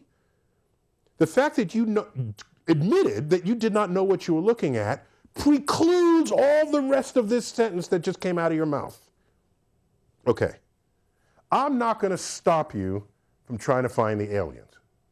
I'd love to meet some aliens, but I have such low confidence in your claims that they're aliens that I will not be investing any of my time. But I'm glad you are. Go right ahead. And the day you find an alien, I need something better than your video camera showing that it's unidentified, and I need something better than your eyewitness testimony. Ideally, in fact, bring the alien, all right? You're good to go. I'm not going to stop you from doing that, A. B, everybody has a video camera today. Everybody. Where are the flooded YouTube postings of people's experiences inside of flying saucers, shaking hands with the aliens? Where is that? We have video of extremely rare phenomenon now because everybody has a video camera. We have video of buses tumbling in tornadoes. There was a day where you wouldn't say, oh my gosh, that bus is about to tumble. Let me go home and get my shoulder-mounted video camera so I can film this. No, you're getting your ass out of there when you see this happen. Everybody has a video camera, so we have rare surveillance footage of things, okay? If you've been abducted and you had an encounter with an alien, give me some good video of it and get some other people to get video of it too. Then we're good. I got it. But as long as it's unidentified to you, have I made myself clear enough in this? And by the way, I have very high experience looking at the night sky and the day sky, okay? And knowing what can happen in the night sky and in the day sky. I have seen things which, without this extra background that I have, I would have easily reported as a UFO to the police department. I know this. But because I've studied phenomenon of the sky, I could identify it. There are clouds that build above mountaintops that take circular form, that are very high altitude. If the mountain is high, the cloud is even higher. They're called orographic clouds. And some are called lenticular clouds, but these clouds are very high up. They can have perfectly cylindrical shape. Now watch what happens. The sun sets. You're at the bottom of the mountain. The sun sets for you. It hasn't yet set for those high altitudes because they can see beyond your horizon. So the sun is still there for them. It gets dark for you, and the cloud is lit by sunset colors. Orange, red, and it's vibrant, and it's circular, and it looks for all the world like the mothership just came and docked over the mountaintop. If you are susceptible to wanting this to be true, then that for all the world is the mothership. Whereas to me, it's a cloud that forms naturally over mountaintops when hot air goes up and cools abruptly and water condenses out of it. So, and then the people say, this is a good eyewitness, this person is a brigadier general. Is the person who's the eyewitness human? That's all that matters. You're no less susceptible, no less susceptible than anybody else. I don't care what your title is. I don't care if you're a military pilot. It doesn't matter. I don't care. You're human. You got to do better than that. Oh, and if you get abducted, I tell this to people. If you get abducted and they're poking your gonads, as of course all aliens do, we've been told, tell the alien, hey, look over there, and then snatch something off the shelf. Okay? Just do that, okay? And then go back to the, then when they let you out, you pull it, you say, look what I've stolen from the alien spacecraft, an alien coaster or an ashtray. We can then take this to the lab and see if it is of alien manufacture, okay? And if the alien came here on a spaceship from across the gaps of space, anything you pull off the shelf is going to be interesting. Still waiting for that to happen. Every guest we have on In Depth, we ask, who are they reading? What are some of their career influences? Things like this. These are the answers that we got from Neil deGrasse Tyson. Dr. Neil deGrasse Tyson, we asked you your favorite books, your influences, and what you're currently reading. We just showed that to our audience, but you sent us extra notes.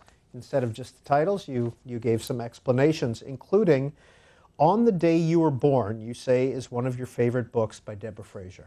Well, children's books.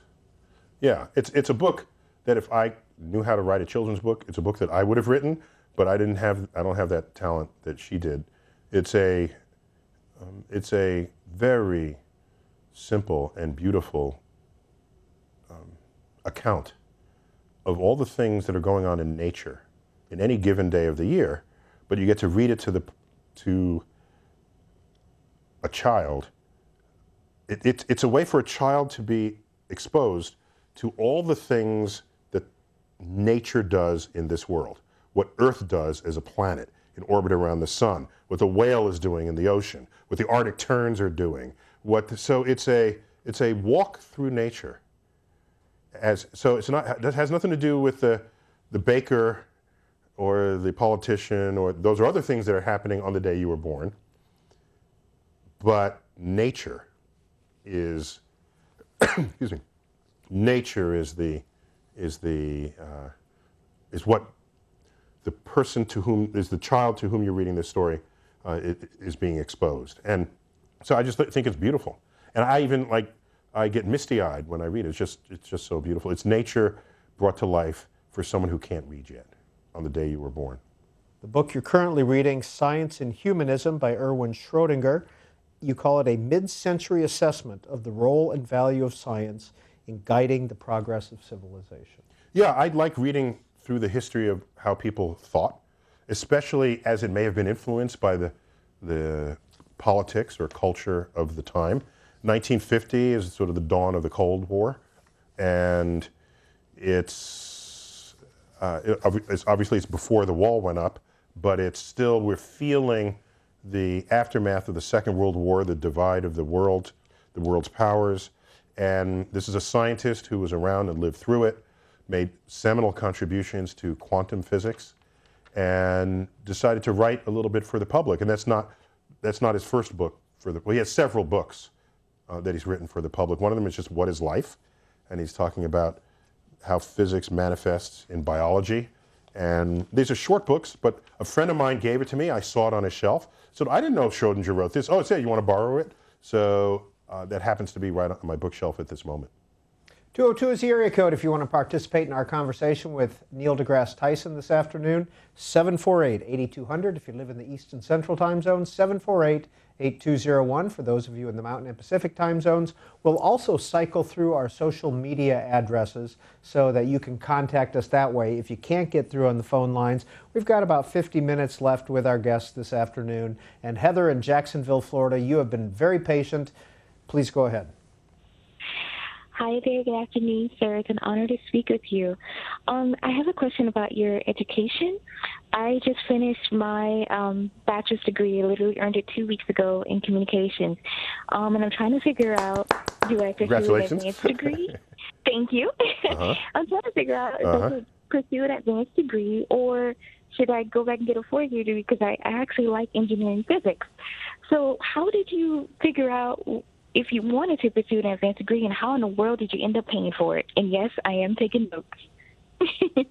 Oh, okay. Wow. So those are great questions.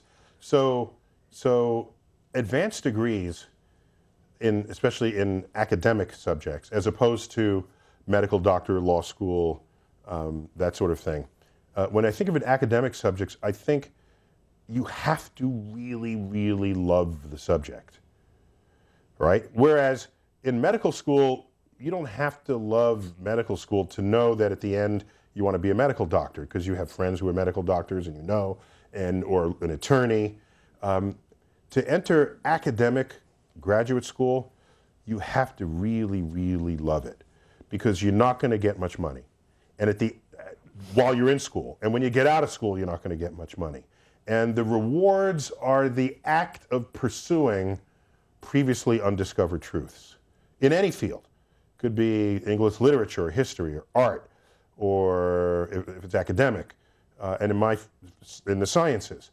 So, because also things will not always go as you want them. And in the sciences, for example, you could be in a lab and you design the experiment and nothing works. Well, you don't get the result you expected, and you don't get a result worth publishing. Then you have to start again, and it's 2 years of your life. If all of what I just said is a chore, if you're saying, no, I don't want to be in that situation, then no, stay away. But if in your life you have learned to love the questions themselves, without regard to whether you asking a question and designing an experiment to answer it leads to an answer, then this is that life. So and by the way, as an academic, if you get a faculty position, or in some cases you can be hired by corporations, it's a decent living. You're not going to be the wealthiest person on the block, but you'll have a car and a house and a family and all. There are no unhappy academics for the absence of money. Okay, so there's that part. You say, how do I pay for it? Well, in my field, we also worked as a teaching assistant, which participates in the teaching enterprise that the school undergoes. So that was worth a salary, not very much money. Many people have roommates, but that's a flow of money. After that, it's still not all that much money, but it's more. And if you went into debt in college, but you're doing what you love, then we're talking about the happiness of your life here. So what if you're in debt?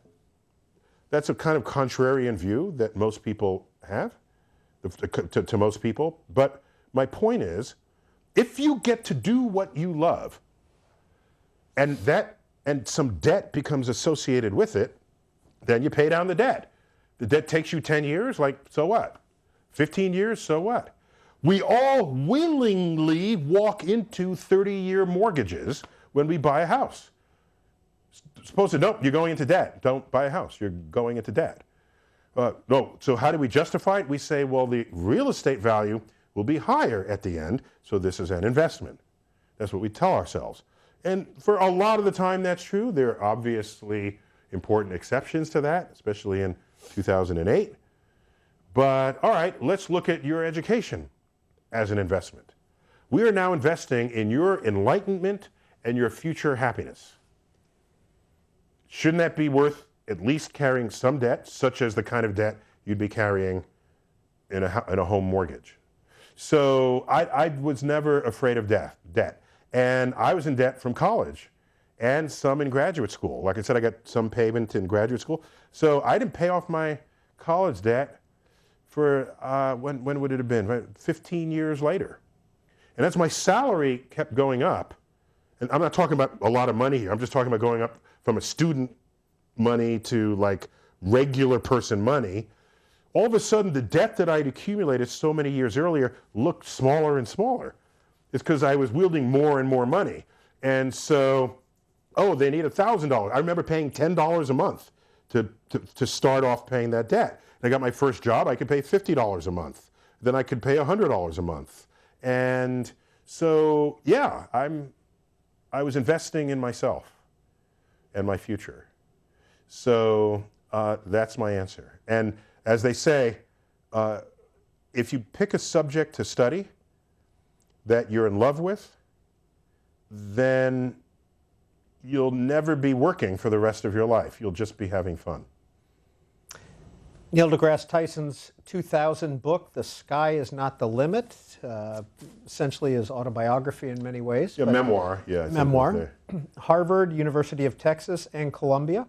And I think the favorite sentence in that book, let's read it for our viewers. To set one's genitals on fire seem more like the absence of a creative solution to money problems rather than a need to dance. Was that a question? If you want to expound on that, that would be fine, or we could just move on. Not explain. Yeah, so in high school and college, I was very athletic. In high school, I was captain of my school's wrestling team. And in college, I continued to wrestle. I also rode, but my first love was wrestling. And I also was a performing member of 2 different dance companies. And because I also liked not only being strong and limber, but also graceful, flexible and graceful. And dance is that, if it's nothing else. And so I just enjoyed what it could do and be for my body. And in graduate school, I continued to wrestle and row and dance when I really shouldn't have been. I mean, I should have never left the lab, but I continued this. I started graduate school in Texas where I met my wife, the woman who would be my wife. But before all of that, I had my fellow dancers and they hear my money problems and they said, oh, why don't you dance with us? After hours, we dance at this strip club for women. And I was like really buff at the time and I could do a full split. I could do things that a stripper might do under all of those situations that they described. So I said, wow, because I was really struggling. It wasn't, I probably would not have struggled as much. I know I would not have struggled as much if I'd had a roommate, but I wanted to live alone. I'd spent 4 years in college with a roommate, so that increased my expenses. And so anyhow, so they invited me down just to check it out. And I saw them come out with an asbestos-lined jockstrap that had been set onto fire, had been ignited, and they were shaking their hips to the Jerry Lee Lewis's Great Balls of Fire. So in that instant, I said, maybe I should be a math tutor. And I'm embarrassed that that solution did not occur to me earlier. Because of course I can tutor math. I majored in physics. We know math and physics. So, and a math tutor is necessary. You need that anywhere. Everybody needs a math tutor, right? So from then on, I tutored math for some few dollars an hour, and that was fine. And it enabled me to make my ends meet. Neil deGrasse Tyson is our guest, and Chris is calling in from Goldsboro, North Carolina. Chris, you're on Book TV. Thank you. It was great seeing you earlier today on AM Joy as well with Dr. Tyson.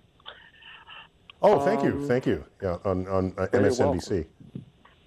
It was great. I always try to catch moments where you're on TV. And by the way, both of these are live. So I went from that studio, got in a car, came here, and now I'm in this studio. So. Okay, I knew you was in New York because you had to go from one player to the other. I was just like, well, dang, he went there awfully quick.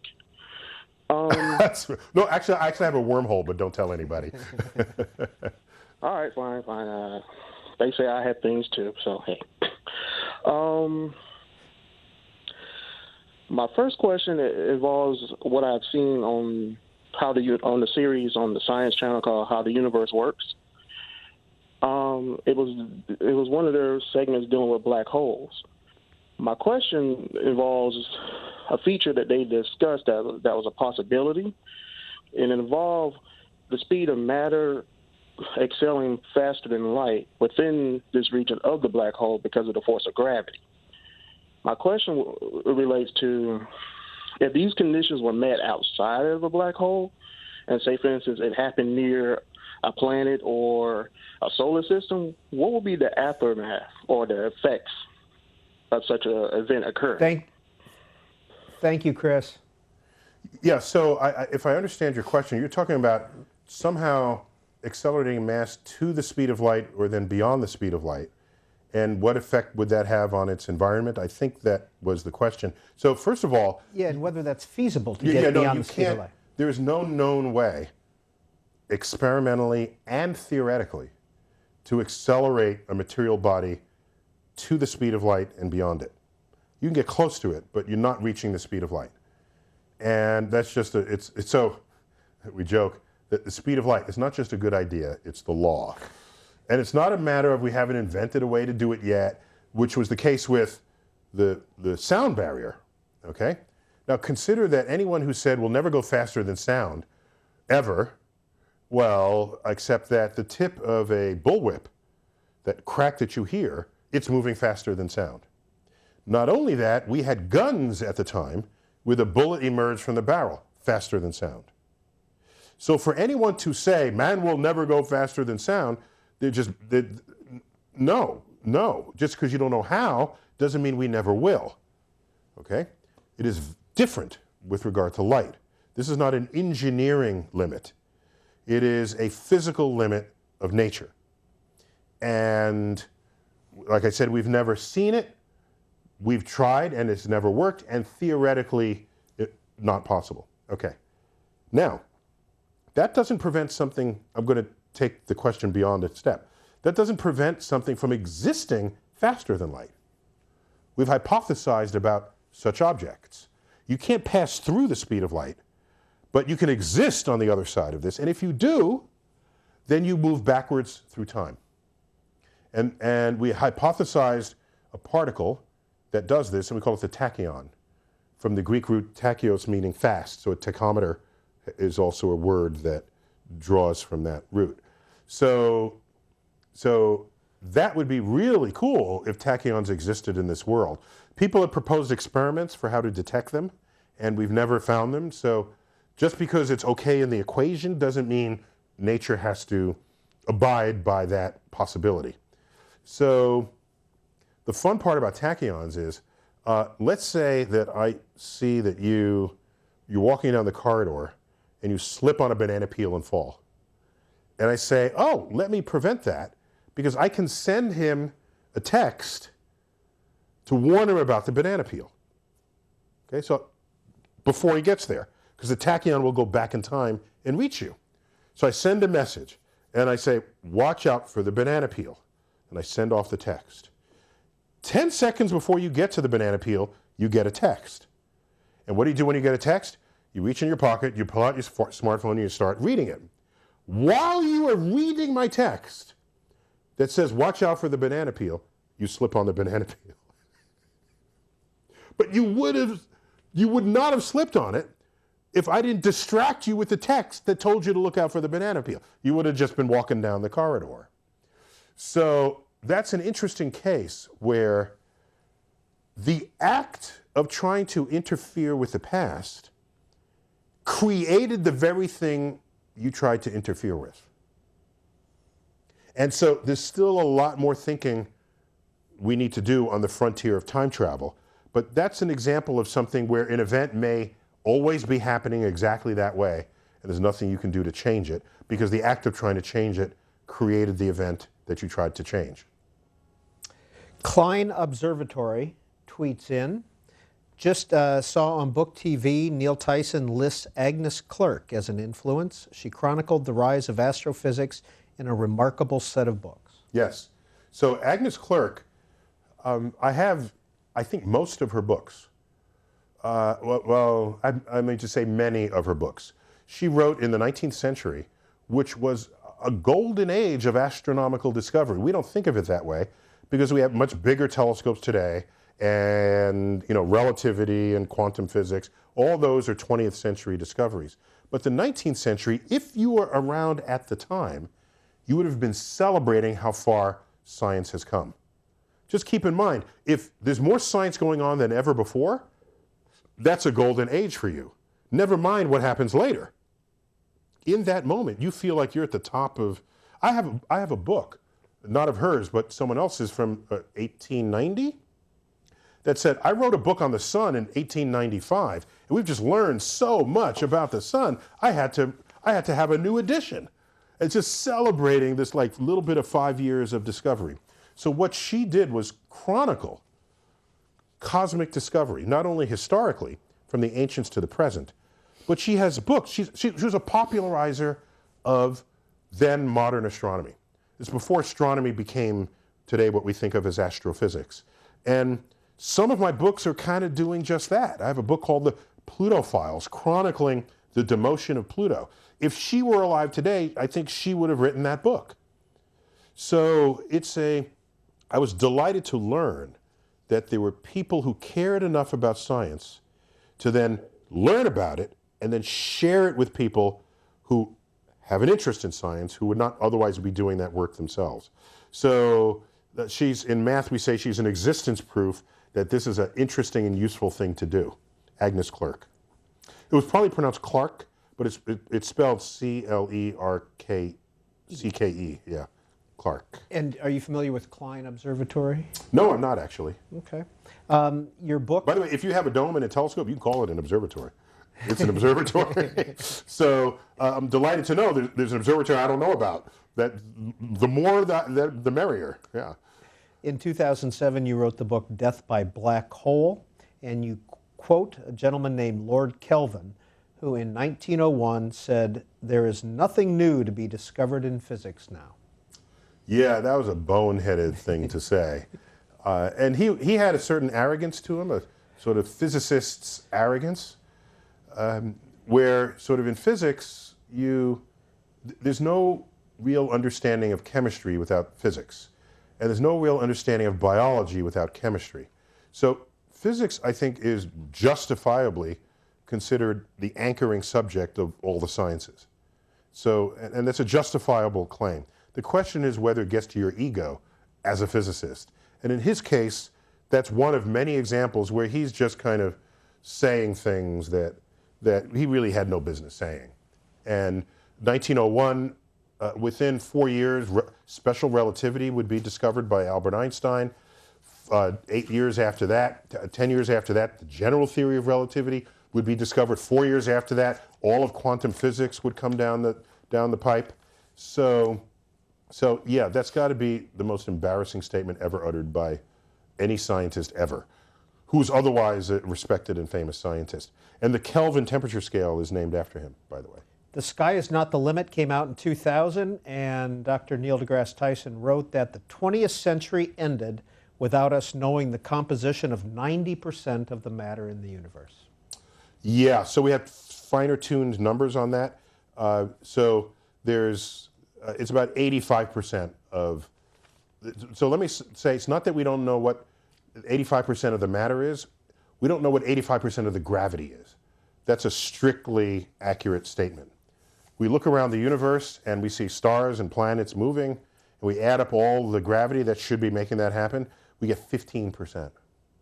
That includes everything we can think of and dream up and know of.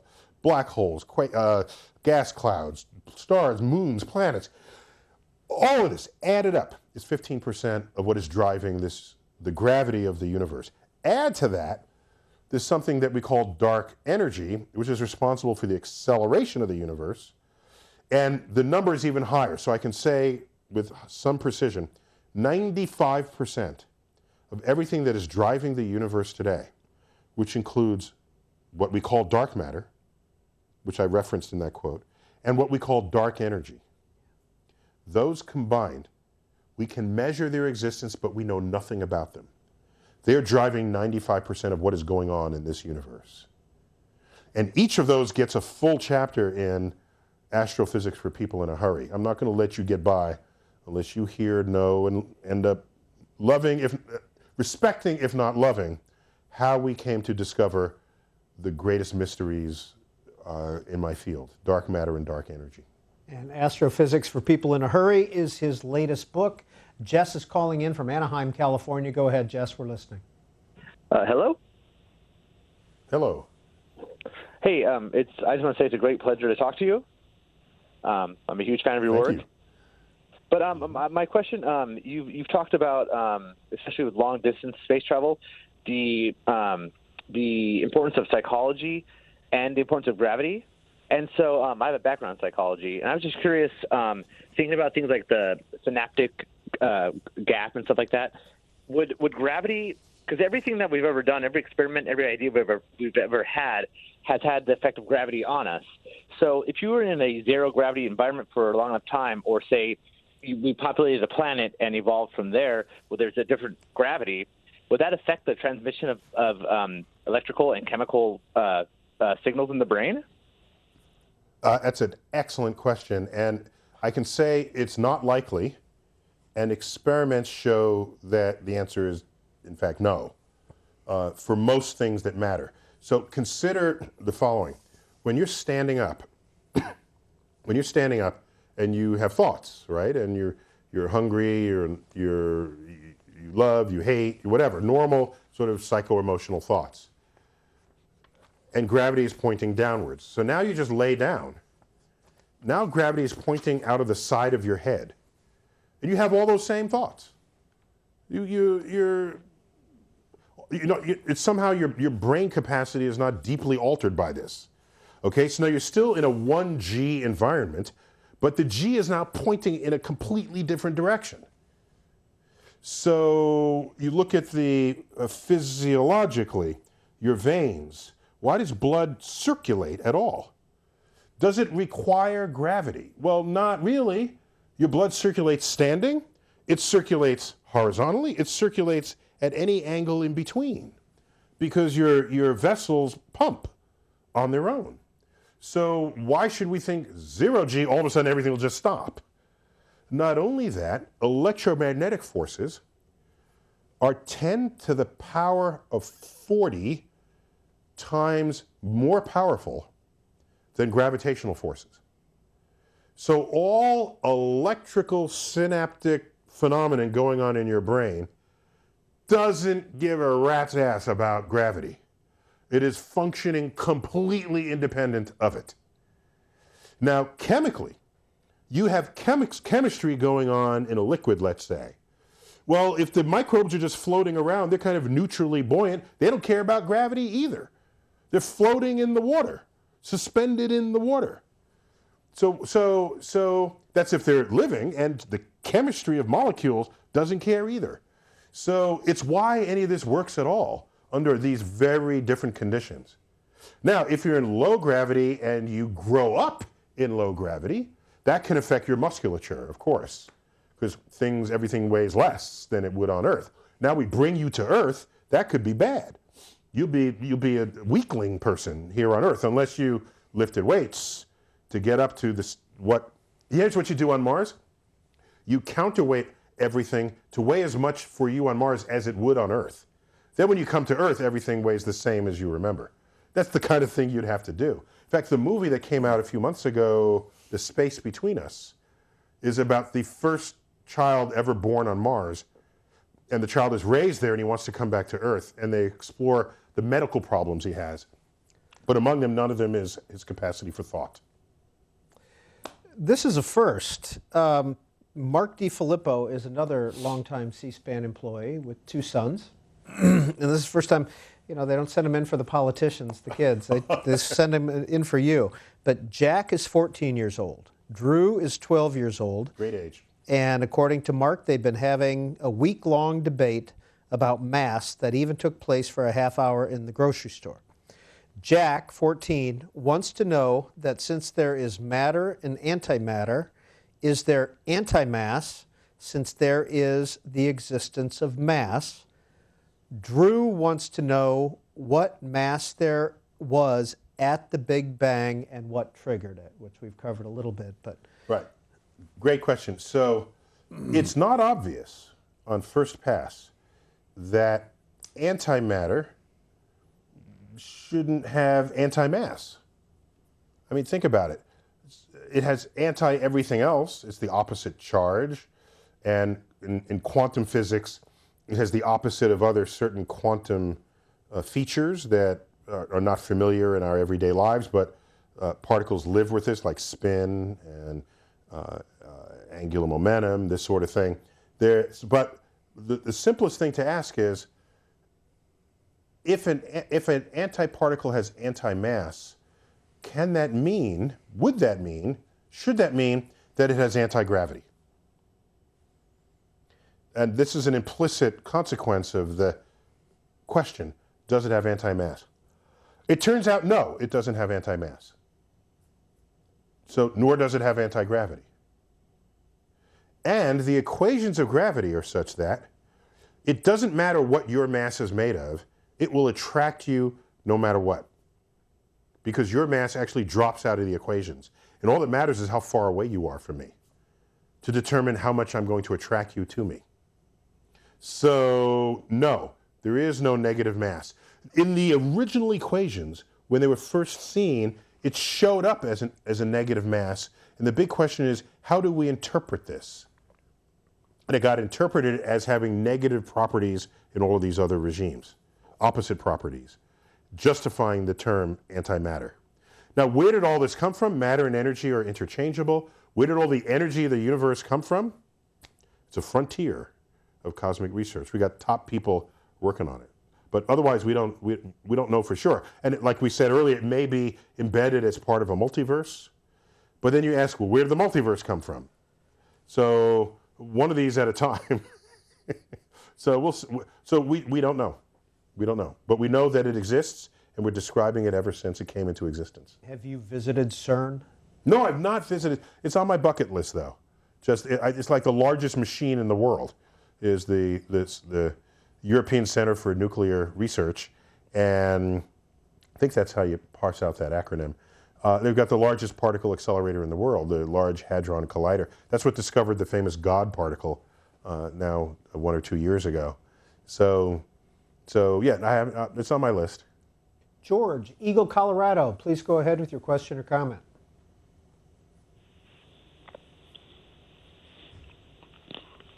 Dr. Tyson. Colorado. Dr. Tyson.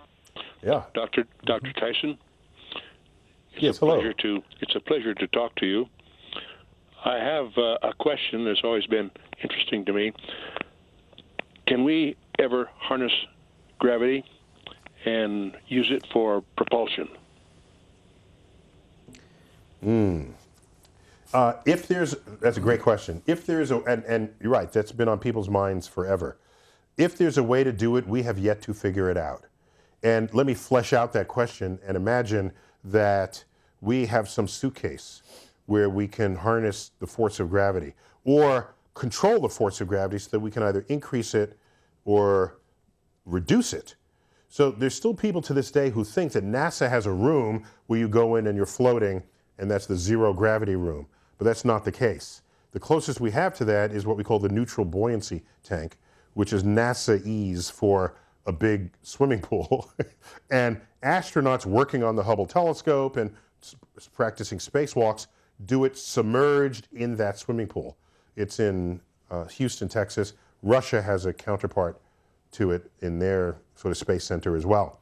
So, because think, if you can turn off gravity right below the launch pad of a rocket, then that fuel that the rocket is using, oh my gosh, the acceleration it would give you if you went away from 0G than from 1G, for example. So, no, we just have not figured out how to control gravity in that way. It's always, as far as we know, been associated with a concentration of mass or energy. January 29th, a tweet from Neil deGrasse Tyson. Seems the world goes batshit crazy every few decades, just long enough to forget the last time the world went batshit crazy. Yeah, people reacted heavily to that one. What do I mean by that? The First World War, it's like, oh my gosh, what is this what we call civilization? We're gassing, we're digging trenches and wholesale slaughter of other human beings. And then, a few decades later, the Second World War. 50 million people die. In fact, you can run the numbers on this. 1,000 people per hour were killed in the Second World War. 1,000 per hour. And you look today and there's maybe there's a terrorist attack and a dozen people are dead, and it's headline news of the last several days. I'm glad it's headline news, but that tells me how far we've come. When 1,000 people dying per day during the Second World War was not itself news. It was, oh, land has taken more battle, we won the battle, or we've reconquered this. The terms are not how many people died. The terms are what political gain have we put into play. So what happens after that? A few years after that, then there's Vietnam, and you go further back, and then there's the Civil War and the slavery, and I don't know. I just felt compelled to reflect on this, wondering whether the natural urge is to sink back into some crazy behavior, and then we have to react to how crazy that is and slowly build ourselves out of it, just taking long enough to slip back into it once again. So, yeah, for me it was a sad tweet, but I want people to reflect on what has happened before, so that, because we can look at it and say, oh, they didn't know, what, they were crazy thinking this. How could they think this way? What were they thinking? Well, ask yourself in 20 years what they'll be saying about us. I do a lot of the reading of the history of science and the history of culture in books printed in the day, so that you feel what they're feeling, not just a recounting, but look at the words they're using and how they...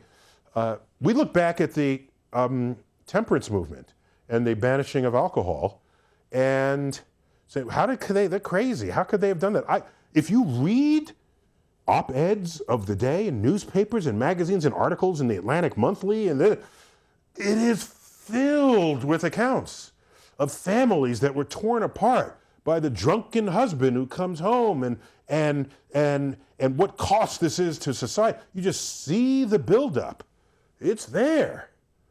And if you were alive back then, there's no reason to think you would have said, no, you shouldn't do this, this is stupid. You just watch the wave take everybody with it, culminating in an amendment, a constitutional amendment. We don't have an equal rights amendment, but we had an amendment banishing the production, sale, and consumption of alcohol outside of church religious ceremonies. And so what will people in 20 years be reading about today to say, what were you guys thinking? It's obvious. Can't you see through the forest for the trees? I wonder. So I think about this all the time, hence the tweet. Any significance to the fact that it went out January 29th, the week after the inaugural? I'm sure there was something that week that was just people just reacting. I mean, it wasn't so much the election, but there's the election plus the reaction to the election, plus what he says about the election, and the inauguration, and I think it was just the total conduct of everybody, just at odds with one another, at war with one another, at killing one another, saying things that you can't imagine in a civilized world you would say to one another. I was really just reacting to that.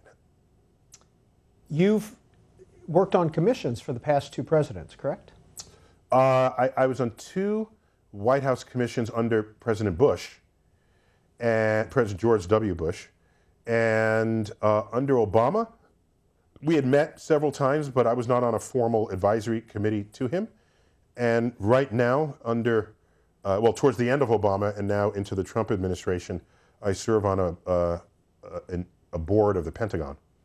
So I have these occasional tours of duty when I'm called into Washington. I'm delighted to serve just as a citizen. If I have expertise and insight that can help governance,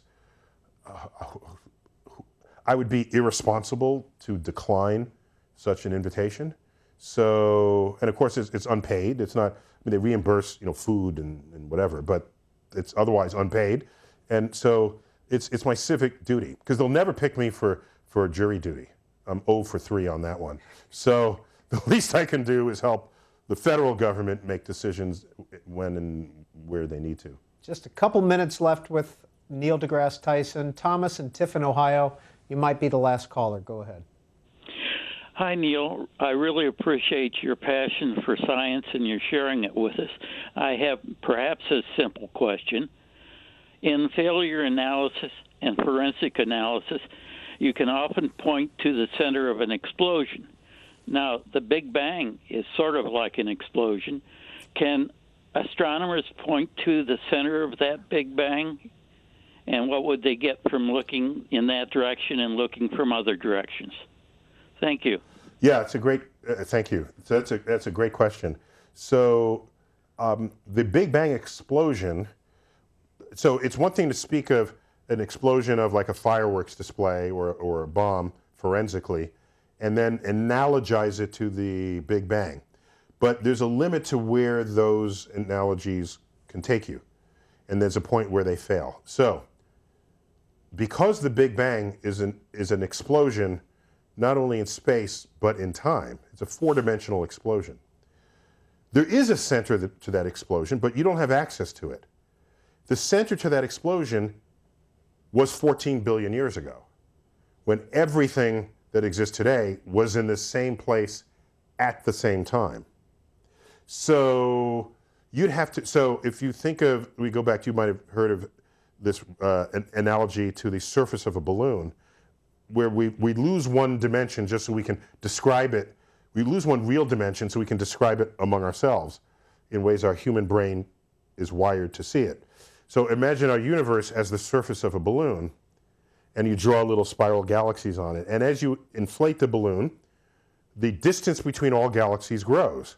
That's precisely what's going on in our universe. But it grows not because the galaxies are separating from one another within the space, it's because the space itself is stretching. And this is as prescribed by Einstein's general theory of relativity, and our experiments bear this out. So here is the universe now at this size, but yesterday it was a little smaller. And yesterday it was a little smaller. So if you want to ask, where's the center of this surface? That's like asking, where's the center of the surface of the Earth? The question actually has no meaning. You know to not ask that, because it's the wrong question given the geometry of what's going on. So, but I can ask a different question, not where is the center of this universe, the surface of the sphere. I can ask, when is the center of that universe? And the when is 14 billion years ago. So the timeline, in a sense, is this vector pointing straight out from the center through the surface of the universe that we live in. And as the balloon gets smaller and smaller, you're going back and back in time. Bam! That is the center of that explosion 14 billion years ago. Let's fit Adrian in Memphis in. Hi, Adrian. Hello. I'm in 7th grade. I saw you in Memphis, and we'll meet you in St. Louis. My question is about black holes. I want to know what is in black holes, why it is there, and how do you know it? Great question. And you sound like you're in college, by the way, but you're in 7th grade. Okay, so there's hope for the world. A black hole. So I guess if you're in 7th grade, you would have been maybe 4 years old when I published the book, Death by Black Hole. So in there's a whole discussion about black holes and also how they can kill you. But what we know is if you're standing on the surface of the Earth and you want to escape Earth, unlike what your grandma told you, what goes up must come down, that's just false. It's true for most things. But there's a speed with which you can toss something so that it never comes back, ever, to Earth. And we give a word for that in physics. We call it the escape velocity for Earth. And for Earth, that speed is 7 miles per second. 7 miles per second. And when the astronauts went to the moon, they had to travel nearly that speed so that they wouldn't just fall back to Earth when they lit their engines and then turned them off.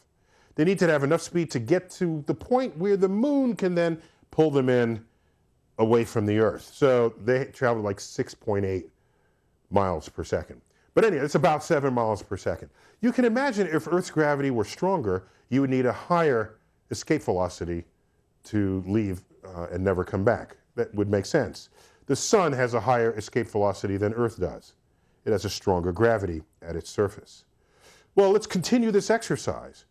It's something John Mitchell did, an astronomer from way back centuries ago. He said, suppose I had a star that has such high gravity that light traveling at the speed of light is insufficient to escape. If that were the case, the star would just darken and contain all the light that it wanted to generate. And he called this a dark star hypothesis, all right?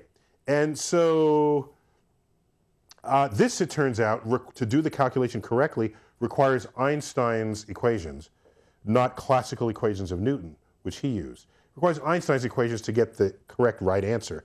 But when you do this, you have what we call a black hole. And we have examples of black hole in the galaxy. No, you can't see them directly because there's no light coming from them, as you would suspect. Sometimes you can see distortion of the fabric of space and time in their vicinity. So the star field behind them gets distorted. You say, uh-oh, make a left instead of going straight in, because you don't want to get sucked into the black hole, drawn into its gravity. But the most common way we find black holes is when they flay stars and gas clouds that come near them, and it spirals down, gets hotter and hotter and hotter, and before it enters, it radiates brightly in ultraviolet and X-rays. We have X-ray telescopes as powerful as the Hubble Space Telescope. You just never heard of them because it doesn't take the pretty pictures that Hubble does. We have X-ray telescopes in space that finds and maps these black holes across the galaxy so that when the day we finally go space traveling, you know what to avoid. Dr. Tyson, you have 1 minute to answer this question from your 2012 book, Space Chronicles, Friday, April 13th, 2029. Oh, what's going to happen? So actually there's a close approach of an asteroid called Apophis. This is an asteroid we've discovered. Its orbit crosses Earth's orbit, and sometimes it crosses very closely. And in fact, April 13th, 2029, this asteroid, which is the size of the Rose Bowl, will come so close to Earth that it'll dip between our orbiting communication satellites and us. Now, those are fighting words. That's, these ones that go twice the Earth-Moon distance, 4 times the Earth. We call them close calls, but they're not. We'll just wave as it goes. This one, you're invading our space. And it turns out that this asteroid will not have a trajectory that will then hit us in 2036. There's a periodicity where we are in the same place as it in our orbit. And so the big worry was at that time, will it actually hit us? And the orbital calculations are good enough now to say that no, it will not hit us on either of those 2 days, but there will be a close approach, and it will be banner headlines when it does. Well, Jeffrey Dunham wonders whether Earth's inhabitants should either be worried or not worried about errant asteroids. Yes. One of several ways we will most assuredly go extinct is an asteroid that we discover too late and too late to do anything about. It reminds me of this comic. It may have been in the New Yorker. There's one dinosaur lazily leaning on a rock, and the other one comes up to him and says, I'm saying now is the time to build an asteroid defense system. And the dinosaurs are just laying there all lazy, just kicking back in their Jurassic laziness. Yes, we should have a defense system in place at all times, and we don't. Neil deGrasse Tyson has been our guest for the past 3 hours. His most recent book is called Astrophysics for People in a Hurry. This is Book TV on C-SPAN 2.